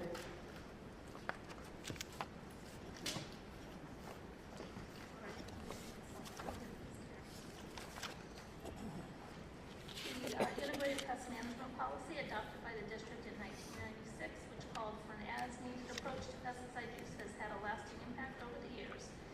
And tonight we're bringing forward our pesticide use guidelines and applications, and we are asking the, apologize, and staff does control all of the structural and landscape pest problems with the least possible hazard to people and the environment. The health and safety of all students and staff members is a primary concern of the Board of Education and the administration. And Mr. Phil Elsick, interim senior building inspector, is here this evening to answer any questions that you might have regarding our pesticide use. Thank you. Does anyone have any questions? All right, we'll move on to public hearing session. And public hearing session number 1 is to hold a public hearing on the waiver request for the average number of pupils per each full-time equivalent teacher. Mr. Dabrowski. Thank you. We are requesting a waiver tonight of elements of Education Code Section 41376B and E pertaining to the specified average number of pupils per each full-time equivalent teacher. The request must be submitted to the State Board of Ed in the form of a general waiver. As part of that process, a hearing must be held and public notice posted inviting review and comments. The board will consider action on the waiver of elements of Ed Code Section 41376B and E in agenda item M. And at this moment, the board president should formally open the public hearing on the waiver request for the average number of pupils per each full-time equivalent teacher. Thank you. And at this time, I will formally open the public hearing on the waiver request for the average number of pupils per each full-time equivalent teacher. And if there's anyone that would like to make a public statement, if you would come up either with a pink slip or state your name and address before you give your statement. Thank you. And seeing no one moving forward, we will close the public hearing at this time and move on to item number 2 and hold the public hearing on the preliminary environmental assessment for proposed K-8 school number 5. Mr. Hanson. Okay, so this is similar to what we talked about earlier in the information only, the public comment window. This is an opportunity for the board to conduct a public hearing on the preliminary environmental assessment for proposed K-8 school number 5. The board president should formally open and close the public hearing on the PEA for proposed K-8 school number 5. Thank you. And at this time, I will formally open the public hearing on the preliminary environmental assessment for the proposed K-8 school number 5. Seeing no one coming forward from the public, we will close the public hearing session on the proposed K-8 school number 5 and move on to the action session. Approve routine action items by consent, items A1 through 21. I move to approve the items A1 through 21 as printed. Second. I have a motion by Mrs. Johnston, a second by Mrs. Chard. Roll call vote, please. President Schmidt? Yes. Trustee Chard? Yes. Trustee Garcia? Yes. Trustee Johnson? Yes. Motion passes 4-0.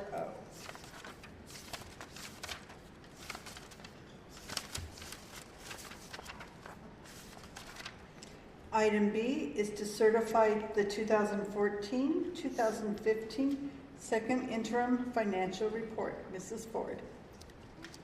In December, the board certified our first interim financial report. Tonight, administration is requesting the board certify our second interim financial report.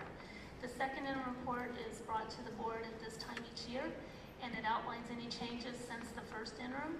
This report is provided into the Riverside County Office of Education with information on the financial condition of the district, as well as our first interim report. The second interim report will be submitted as a positive certification. Some areas to highlight on the report is since the first interim, we were notified of a decrease in the 14-15 gap funding percentage from 25.56% to 29.56% to 29.15%. This equates to a decline in unrestricted revenues of $1,169,156. However, this was offset by a $1,333,782 increase in restricted federal special education, in Prop 39 funds, and redevelopment. The net increase in revenue is $164,626. Under expenditures, we had a slight net increase in unrestricted expenditures of $200,757, while there was an increase in salaries and books and supplies. A significant portion of the increase was offset by a reduction in services and other operating expenditures.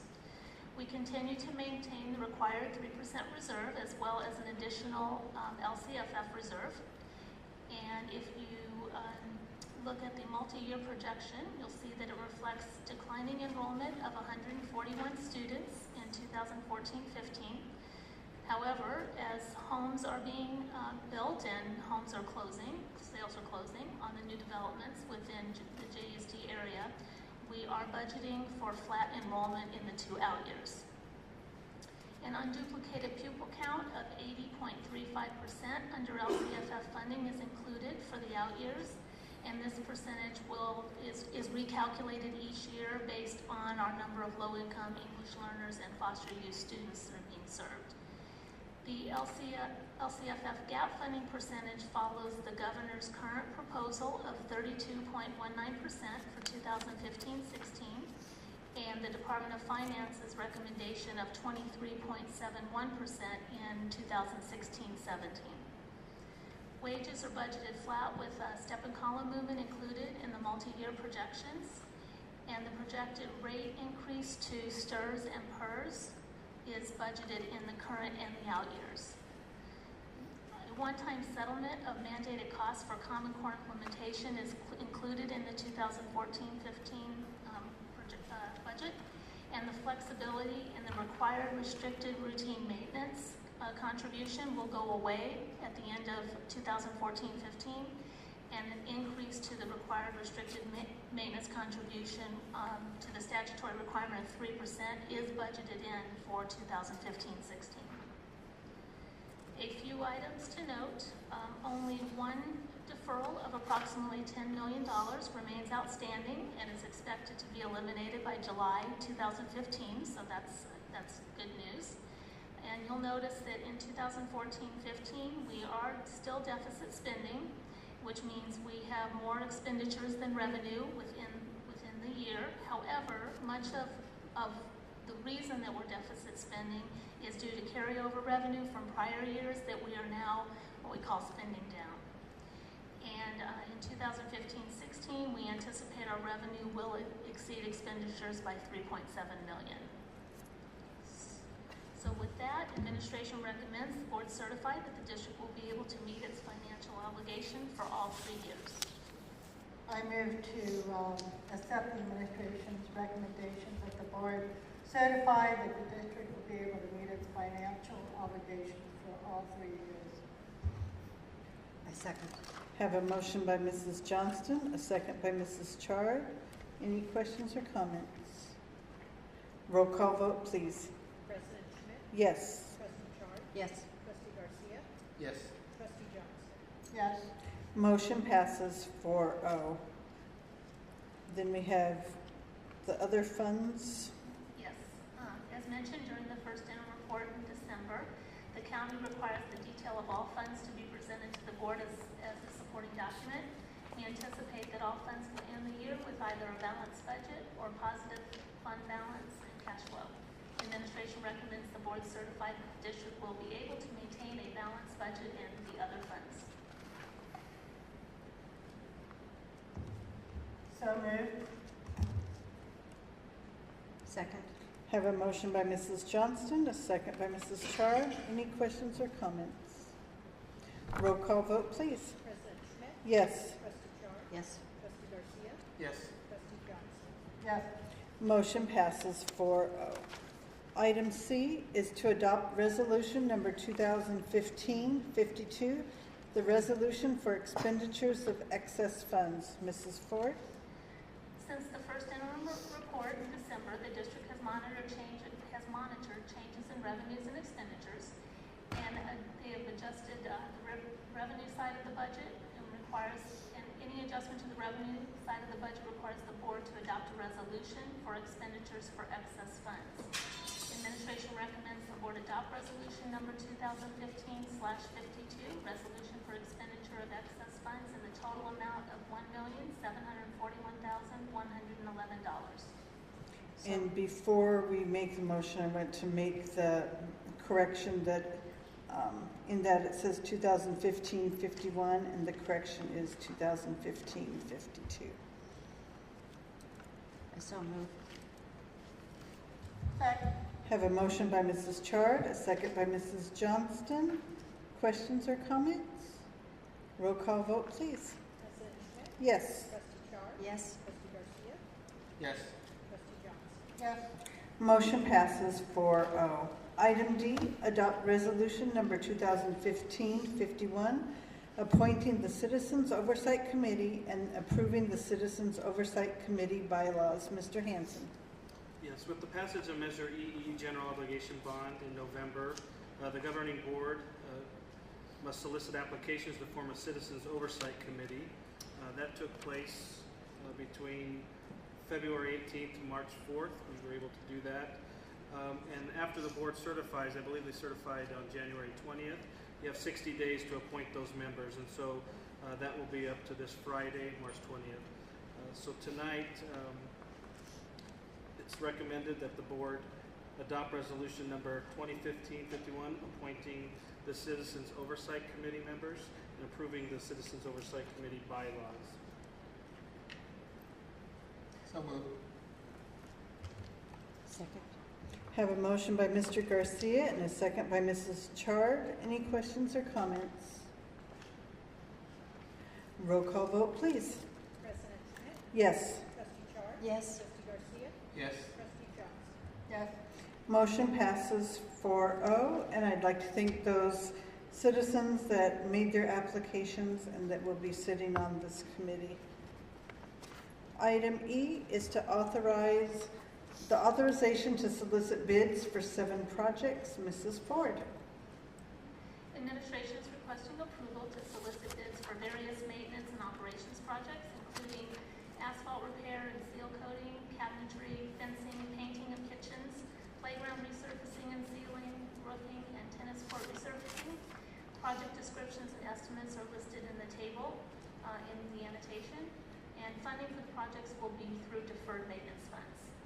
Administration recommends the board authorize staff to solicit bids for the 7 projects as listed. So moved. Second. Have a motion by Mr. Garcia, a second by Mrs. Johnston. Question or comment? Roll call vote, please. President Schmidt? Yes. Trustee Charles? Yes. Trustee Garcia? Yes. Trustee Jones? Yes. Motion passes 4-0. Item F is to award the contract for the video distribution system at Jurupa Valley High School. Mrs. Ford. Administration is requesting approval to contract with Digital Networks Group Incorporated for the installation of a video distribution system at Jurupa Valley High School. The video distribution system will be housed in the administrative offices, and it's a vital component of a significant remodel that we've been doing at the Jurupa Valley High School Administration Building. Proposals were solicited and 3 vendors responded, with Digital Network Group as the lowest responsive bidder at $30,638.93, and the purchase will be funded through unrestricted funds. Administration recommends the board award a contract to Digital Networks Group for a video distribution system at Jurupa Valley High School in the amount of $30,638.93. I move to approve the administration recommendation that the board award a contract to Digital Network Group, Inc. for a video distribution system at Jurupa Valley High School in the amount of $30,638.93. I second. Have a motion by Mrs. Johnston, a second by Mrs. Chard. Questions or comments? Roll call vote, please. President Schmidt? Yes. Trustee Charles? Yes. Trustee Garcia? Yes. Trustee Jones? Yes. Motion passes 4-0. Item G, award of bid number 14-15-03TE, the network infrastructure upgrades at 5 elementary sites. Mrs. Ford. On October 20th, 2014, the board approved filing of E-rate year 18 for telecommunication services and network support services, and authorized staff to solicit bids for these services and for equipment needed for E-rate year 18 Category 1 and Category 2 projects. This is the first of a series of bids that we're bringing to you tonight, the results of those. There were in this particular one, there were 3 bids for network infrastructure upgrades at Camino Real, Indian Hills, Peralta, Sky Country, and Stone Avenue Elementary Schools that were submitted, and they were opened on February 18, 2015. The lowest responsive bidder was Vector USA at $3,253,010.08. The E-rate project is contingent upon USAC notification or E-rate notification of the district receiving the federal E-rate grant funds. We anticipate the notification to be sometime during the 2015 school year.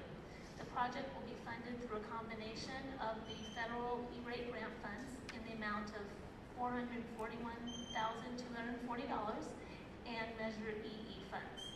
The administration is recommending the board award bid number 14-15-03TE, network infrastructure upgrades at 5 elementary sites to Vector USA in the amount of $3,253,010.08. Move to approve. Second? I have a motion by Mrs. Johnston, a second by Mr. Garcia. Any questions or comments? I have a question on this one. So if we don't get the federal E-rate grant, do we, what does that do to this motion or this approval here? Until we get that, we receive that funding, we have no commitment either way. Once we receive the funding, then we have to make a decision. Do we have the additional funds to complete the project? And if we do, then we can move forward with the project. If we don't, we basically just still have the funding sitting there. We either complete the project within 5 years, or if we don't complete the project within 5 years, we basically forfeit the funds. Okay, thank you. All right, we have a motion and a second. Roll call vote, please. President Schmidt? Yes. Trustee Charles? Yes. Trustee Garcia? Yes. Trustee Johnson? Yes. Motion passes 4-0. Item H is to award of bid number 14-1504TE, the network infrastructure upgrades at Patriot High School. Mrs. Ford? This is also part of that E-rate year 18 filing, and we had 3 bids for network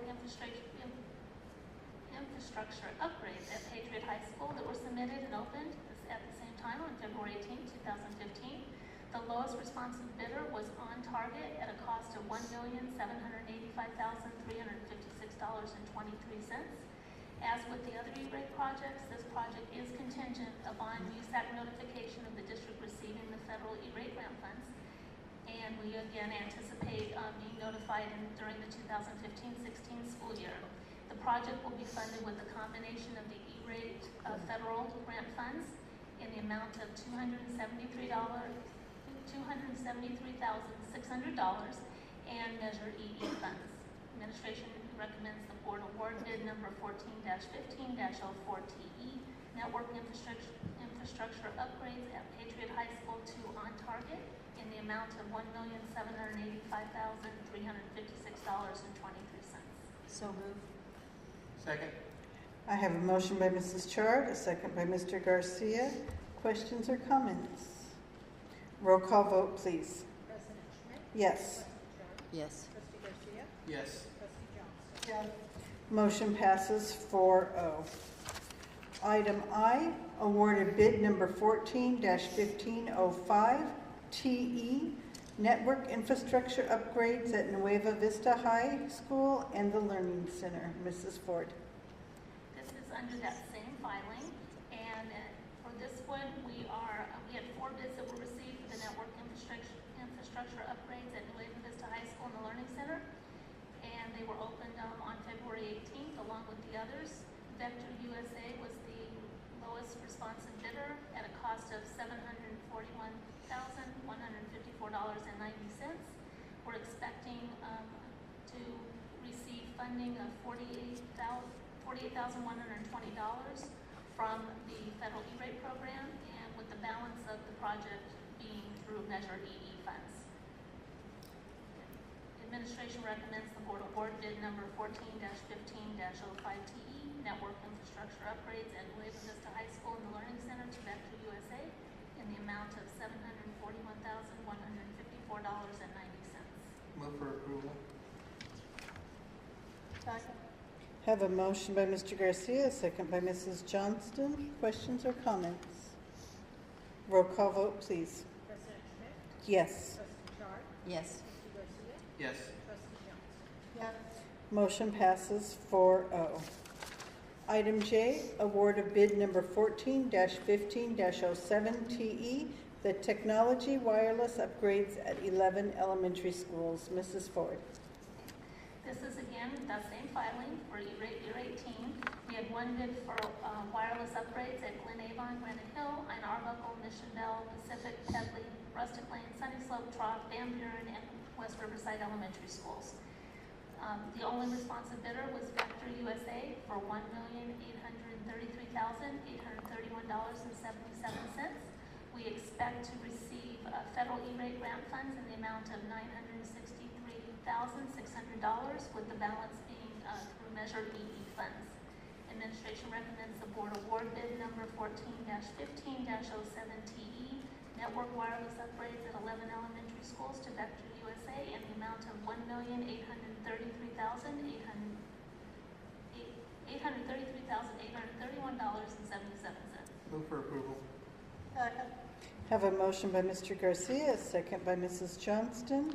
Questions or comments? I have a question. Mr. Garcia? Ms. Ford, on this one, I noticed that the E-rate grant funds are almost half of what the project is going to be.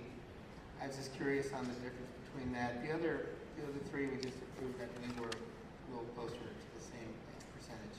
Right. The E-rate funding is now structured differently than it has been in the past.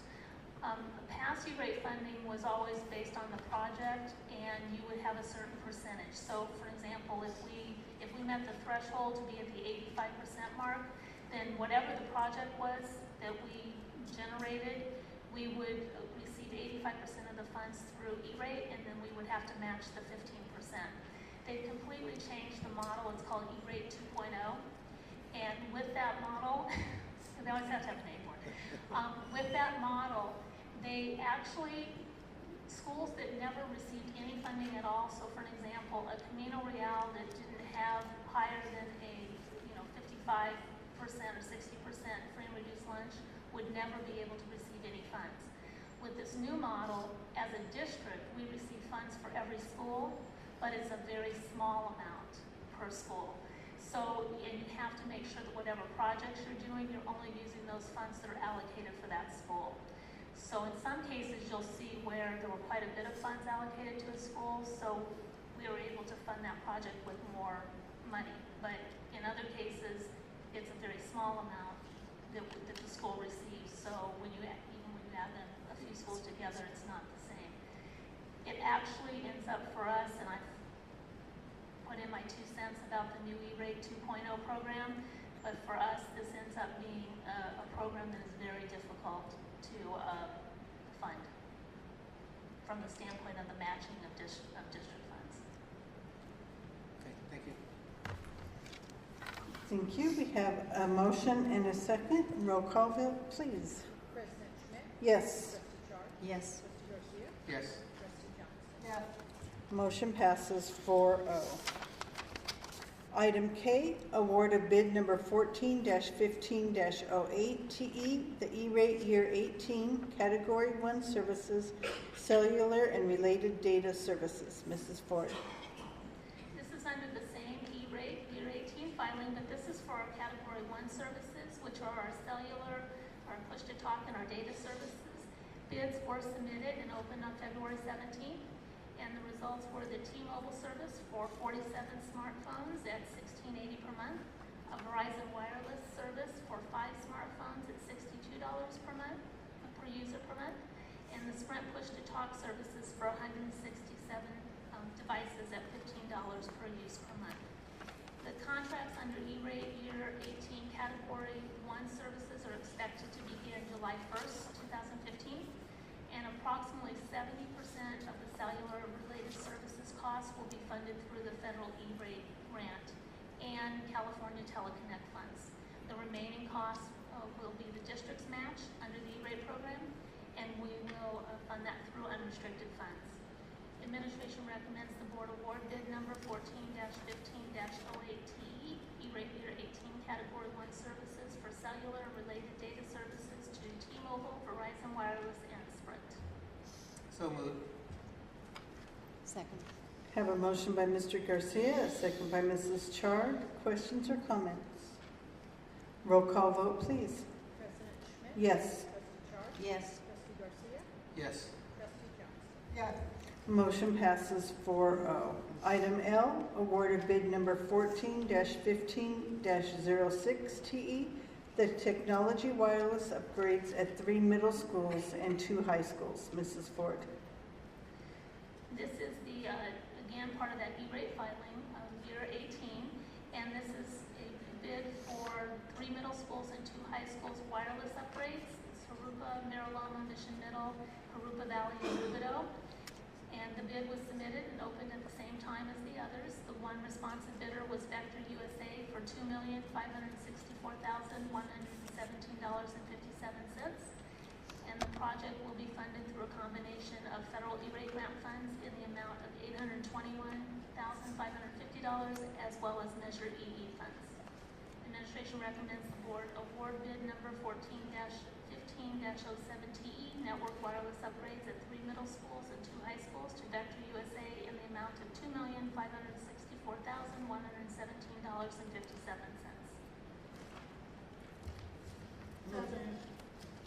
Second. Have a motion by Mrs. Johnston, a second by Mr. Garcia. Questions or comments? Roll call vote, please. President Schmidt? Yes. Trustee Charles? Yes. Trustee Garcia? Yes. Trustee Johnson? Yes. Motion passes 4-0.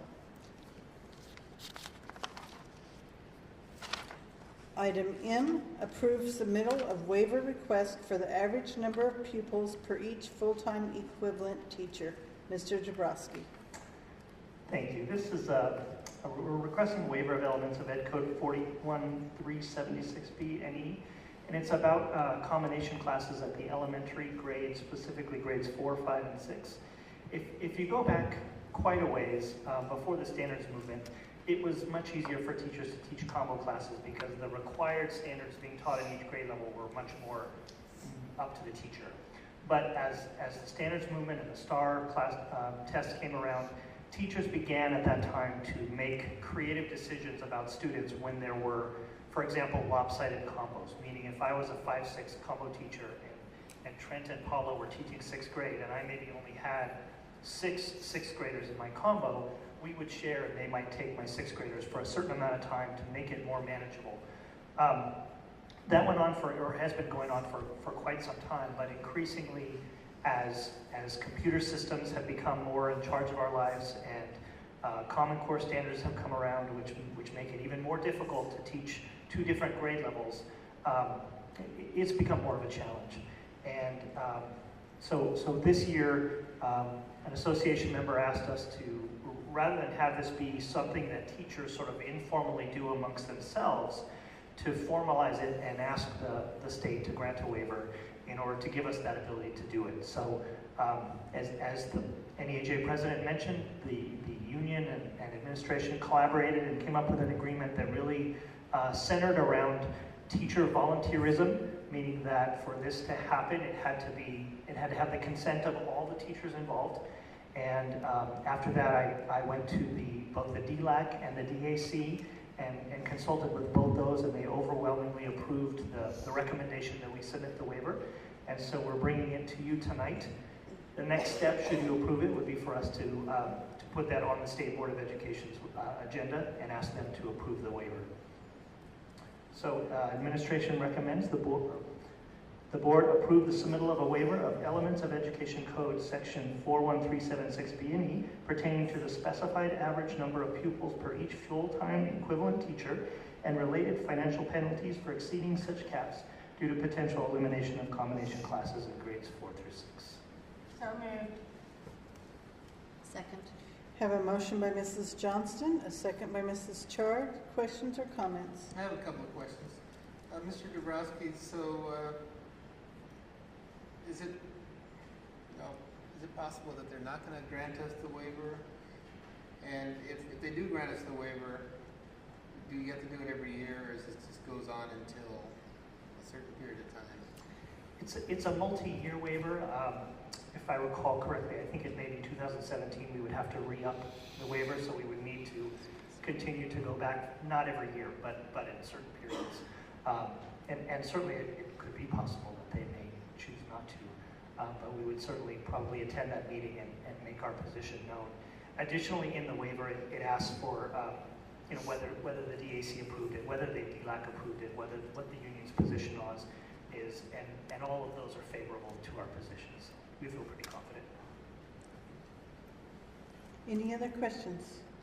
I'd like to comment on that. I'm the DAC liaison, and the parents were very responsive to this. They were very concerned about how it might affect their children, but after hearing the explanation from Mr. Dabrowski and understanding that it has been very difficult for some of their children to be in a combination class and be left alone to work when the teacher has more students of one grade than another.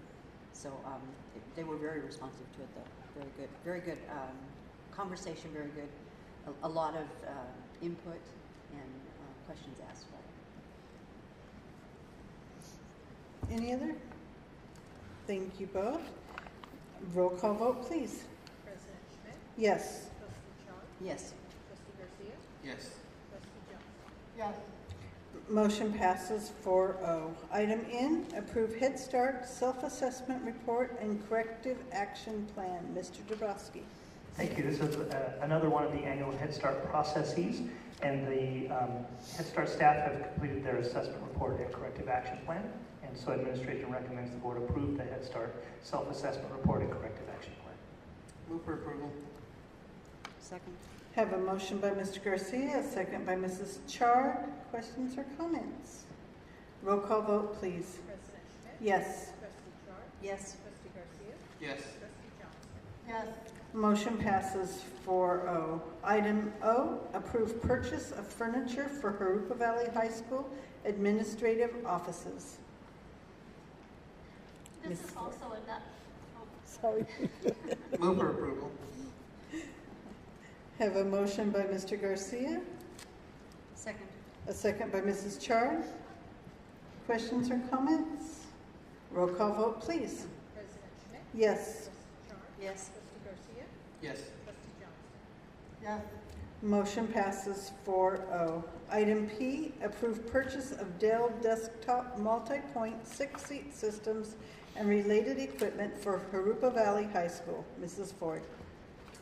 Yes, we're requesting approval to purchase 5 Dell multi-point 6-seat systems and corresponding ancillary devices to support the implementation of Common Core state standards and online assessments. The computer items will be purchased from Dell using the Whiskey Piggyback Agreement. Licenses will be purchased from SHI under the CASMA Piggyback Agreement. Cables will be purchased from Daisy IT. Headsets from Troxel and computer tables from Culver Newland.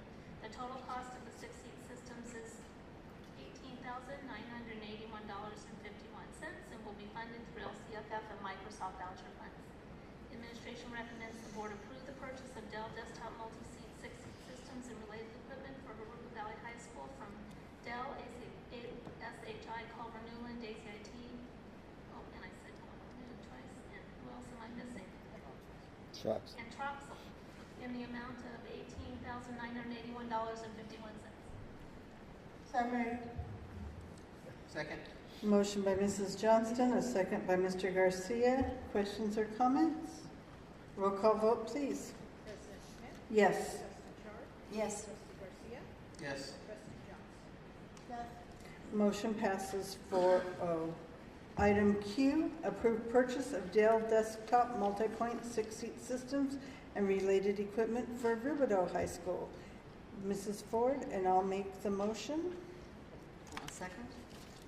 Motion by Schmidt, second by Ms. Chard. Questions or comments? Roll call vote, please. President Schmidt? Yes. Trustee Chard? Yes. Trustee Garcia? Yes. Trustee Johnson? Yes. Motion passes 4-0. Item R, approve purchase of Dell Optiplex 7020 desktop computers for Jurupa Valley High School. Mrs. Ford. Yes, we're requesting approval to purchase 31 Dell Optiplex 720 desktop computers and monitors to replace 7-plus-year-old student computers at Jurupa Valley. Pricing is based on the WISCA piggyback agreement, and the cost is $27,171.50, and it will be funded through CTE funds. Administration recommends the board approve the purchase of 31 Dell Optiplex 720 desktop computers from Dell in the amount of $27,171.50. Move to approve. Second. Motion by Ms. Chard, second by Mrs. Johnston. Questions or comments? Roll call vote, please. President Schmidt? Yes. Trustee Chard? Yes. Trustee Garcia? Yes. Trustee Johnson? Yes. Motion passes 4-0. Item S, approve purchase of Dell Optiplex 7020 desktop computers for Rubidoux High School. Mrs. Ford. And this is the same. Move for approval. Second. Motion by Mr. Garcia, second by Mrs. Chard. Roll call vote, please. President Schmidt? Yes. Trustee Chard? Yes. Trustee Garcia? Yes. Trustee Johnson? Yes. Motion passes 4-0. Item T, approve purchase of instruments for Patriot High School. Mrs. Ford. Move to approve. Second. Have motion by Mrs. Chard, a second by Mrs. Johnston. Questions or comments? Roll call vote, please. President Schmidt? Yes. Trustee Chard? Yes. Trustee Garcia? Yes. Trustee Johnson? Yes. Motion passes 4-0. Item U, approve at a first reading, revised and renumbered board policy and new administrative regulation 3270, sale and disposal of books, equipment, and supplies. Mrs. Ford. Board Policy Administrative Regulation 3270, sale and disposal of books, equipment, and supplies has been revised and renumbered to align with CSBA language and outline the criteria for determining when any district-owned property becomes unusable, obsolete, or no longer needed, and is recommended for sale or disposal. You have copies of the current revised policy and regulation in your supporting docs, and administration recommends the board approve at a first reading revised and renumbered board policy and new administrative regulation 3270, sale and disposal of books, equipment, and supplies. Move to approve. Second. Motion by Ms. Chard, second by Ms. Garcia. Questions or comments? Roll call vote, please. President Schmidt? Yes. Trustee Johnson? Yes. Trustee Garcia? Yes. Trustee Johnson? Yes. Motion passes 4-0. Item V, approve at a first reading, new board policy 4136, non-school employment. Mrs. Elzig. Move for approval. And I'll second. Motion, or any questions or comments? Roll call vote, please. President Schmidt? Yes. Trustee Charles? Yes. Trustee Garcia? Yes. Trustee Johnson? Yes. Motion passes 4-0. Item W, approve at a first reading, revised and renamed board policy and new administrative regulation 4200, classified personnel. Mrs. Elzig. Thank you. This revised and renamed board policy and new administrative regulation just describes the role and the assignment of all our classified personnel, classified employees. Administration recommends the board approve the first reading, revised and renamed board policy, new administrative regulation 4200, classified personnel. Move for approval. Second. Motion by Mr. Garcia, second by Mrs. Chard. Roll call vote, please. President Schmidt? Yes. Trustee Charles? Yes. Trustee Garcia? Yes. Trustee Johnson? Yes. Motion passes 4-0. Item X, approve at a first reading, revised board policy and new administrative regulation 6184, continuation education. Mr. Dabrowski. Thank you. This is a CSBA suggested revision. It has some new language on voluntary enrollment and program alignment with LCAP goals, and it's essentially for our continuation school. Move for approval. Second. Motion by Mr. Garcia, second by Mrs. Chard. Roll call vote, please. President Schmidt? Yes. Trustee Charles? Yes. Trustee Garcia? Yes. Trustee Johnson? Yes. Motion passes 4-0. Item Y, adopted a first reading, revised administrative regulation 5141.21, administering medication and monitoring health conditions. Mr. Dabrowski. Move for approval. Second. Motion by Mr. Garcia, second by Ms. Chard. Questions or comments? Roll call vote, please. President Schmidt? Yes. Trustee Charles? Yes. Trustee Garcia? Yes. Trustee Johnson? Yes. Motion passes 4-0. Item Z, adopted a second reading, revised board policy 4020, drug and alcohol-free workplace. Mrs. Elzig.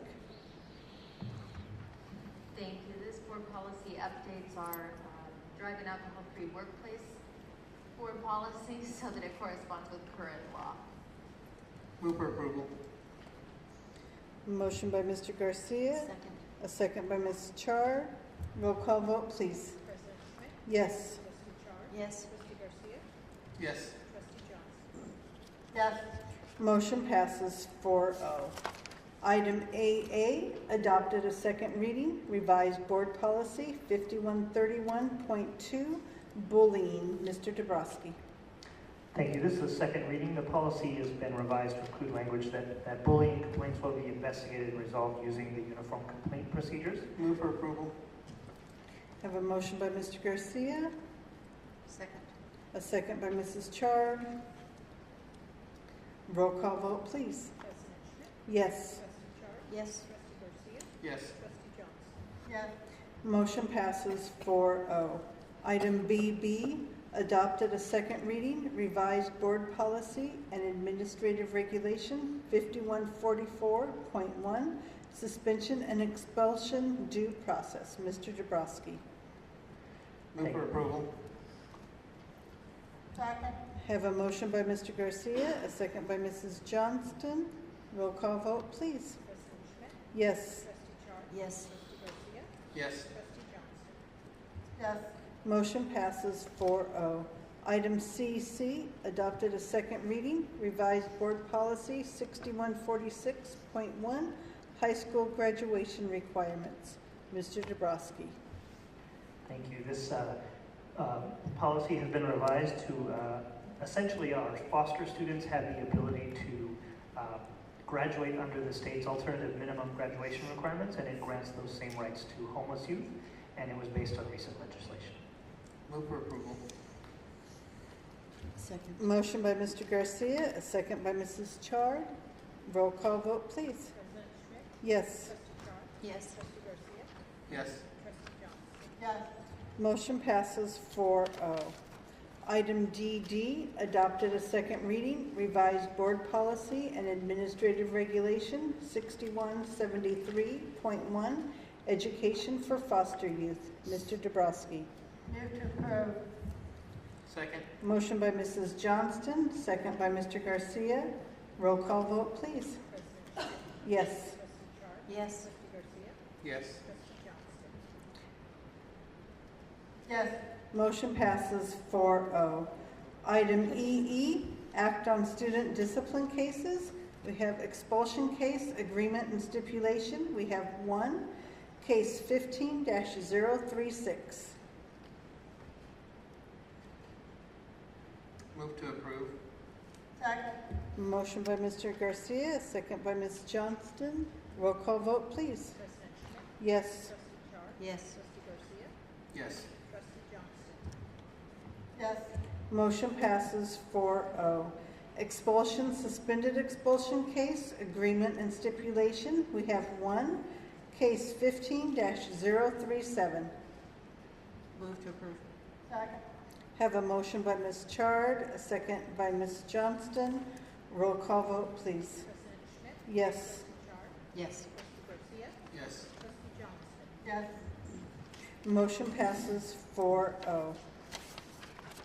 Suspended expulsion cases, agreement and stipulation. We have two, case 15-033 and 15-034. So moved. second, Have a motion by Mr. Garcia, a second by Mrs. Johnston. Roll call vote, please. President Schmidt? Yes. Trustee Chard? Yes. Trustee Garcia? Yes.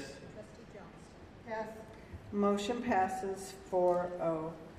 Denied readmission case, we have one, 14-073. move to approve, Second.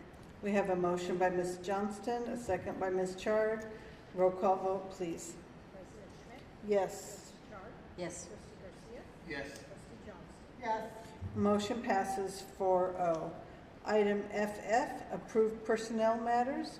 Direct issuance of reemployment notices for regular certificated employees. Mrs. Elzig. Thank you. This comes to the board every year at this time.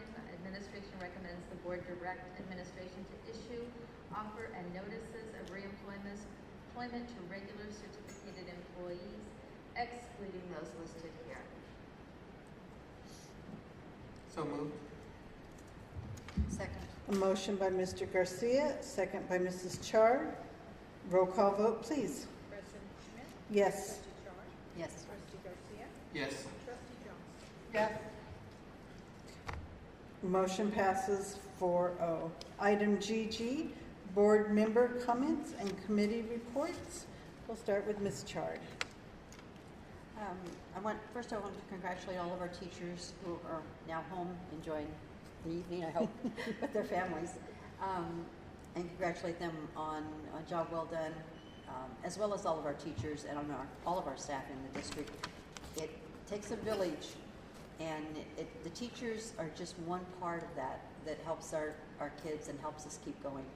I would like to congratulate our district representative, Loretta Wilson-Cortez. That's quite an honor for the first year to be our district representative. I also would like to report on the two committees that I sit on. I sit on the Safe Schools Committee. I went to that, and it is amazing what we have done over the last few years, putting things together, bringing the community together with our district to help our students. There are so many needs out there by the students and the families that it's just unbelievable, but Amita Cloak and Mr. Campos and their organizations that they've pulled in have just put together a wonderful program and help in every direction. If you can think of anything else, I don't know what it would be. I mean, they have come up with all kinds of help, from clothes to food to just being there, a big brother, big sister, or just talking, for the kids to just talk. And I see that's in the schools now with Mr. Fox and his classroom and some of the other teachers that are bringing students in on their lunch hour. We really are bringing our students to us or going to them. I don't know how you want to describe it, but it's really an outstanding job our district is doing.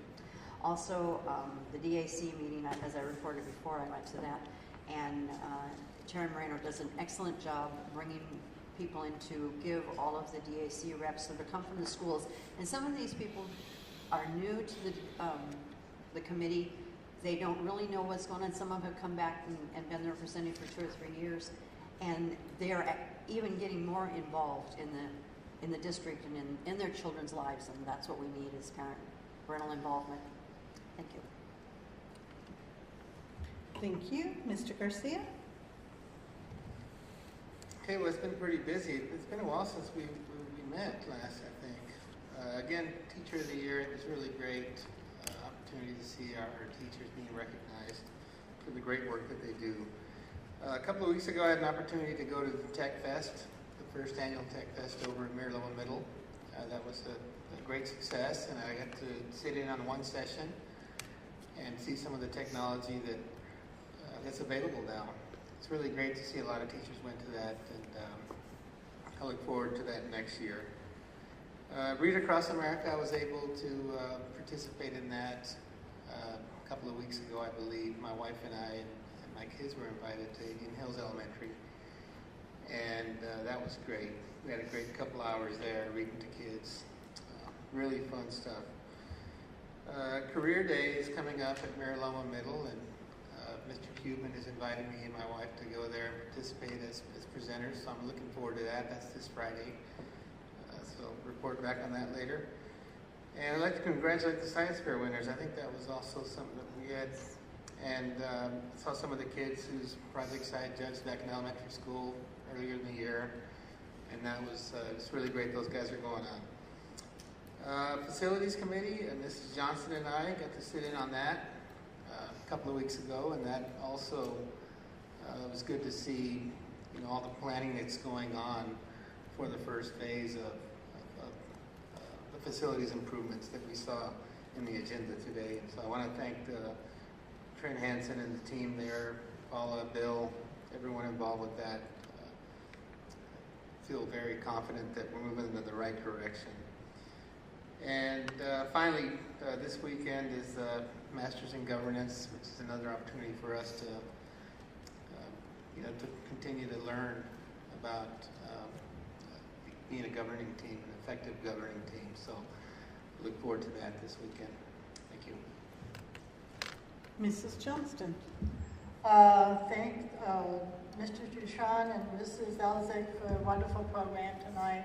And I know it's one of the highlights of the job, and it's a wonderful event. I attended West Riverside Elementary this week with the superintendent, and this is the third elementary school I've gone to. We go through K through the 6th grade, and we get to observe the kids in the classroom. It's really, really, it's really cool to watch them. And one of the classes, all the kids were on their computers, preparing for they're practicing for their testing coming up. And then one little class, I forget what grade it was, but there must have been 12 or 15 kids that had questions, and it was so cute. This is it's really inspiring to go watch them. And also, let me see, forgot. Oh, the facilities meeting was really exciting to see what's coming up in rehabilitation schools, and so we'll be seeing that in upcoming board meetings. So I won't say any more about it, but it is, we must have spent 3 hours. It was really awesome. So thanks for all of the work that staff has done on these things, and I'm glad to be a part of it. Thank you. Thank you. I too want to congratulate all of the teachers tonight that were Teacher of the Year nominations for their schools, and for all the effort and commitment that they put out for our students. there are definitely teachers that don't know how to say no and really put their life on the lines for our kids, making sure that their needs are all met. For the science fair winners, those moving on to the county, appreciate their efforts in their different areas of science that they were exploring.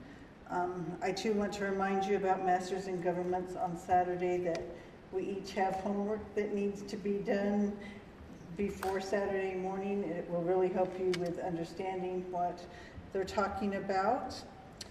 And Mrs. Johnston, would you do our inspirational comment for the next board meeting?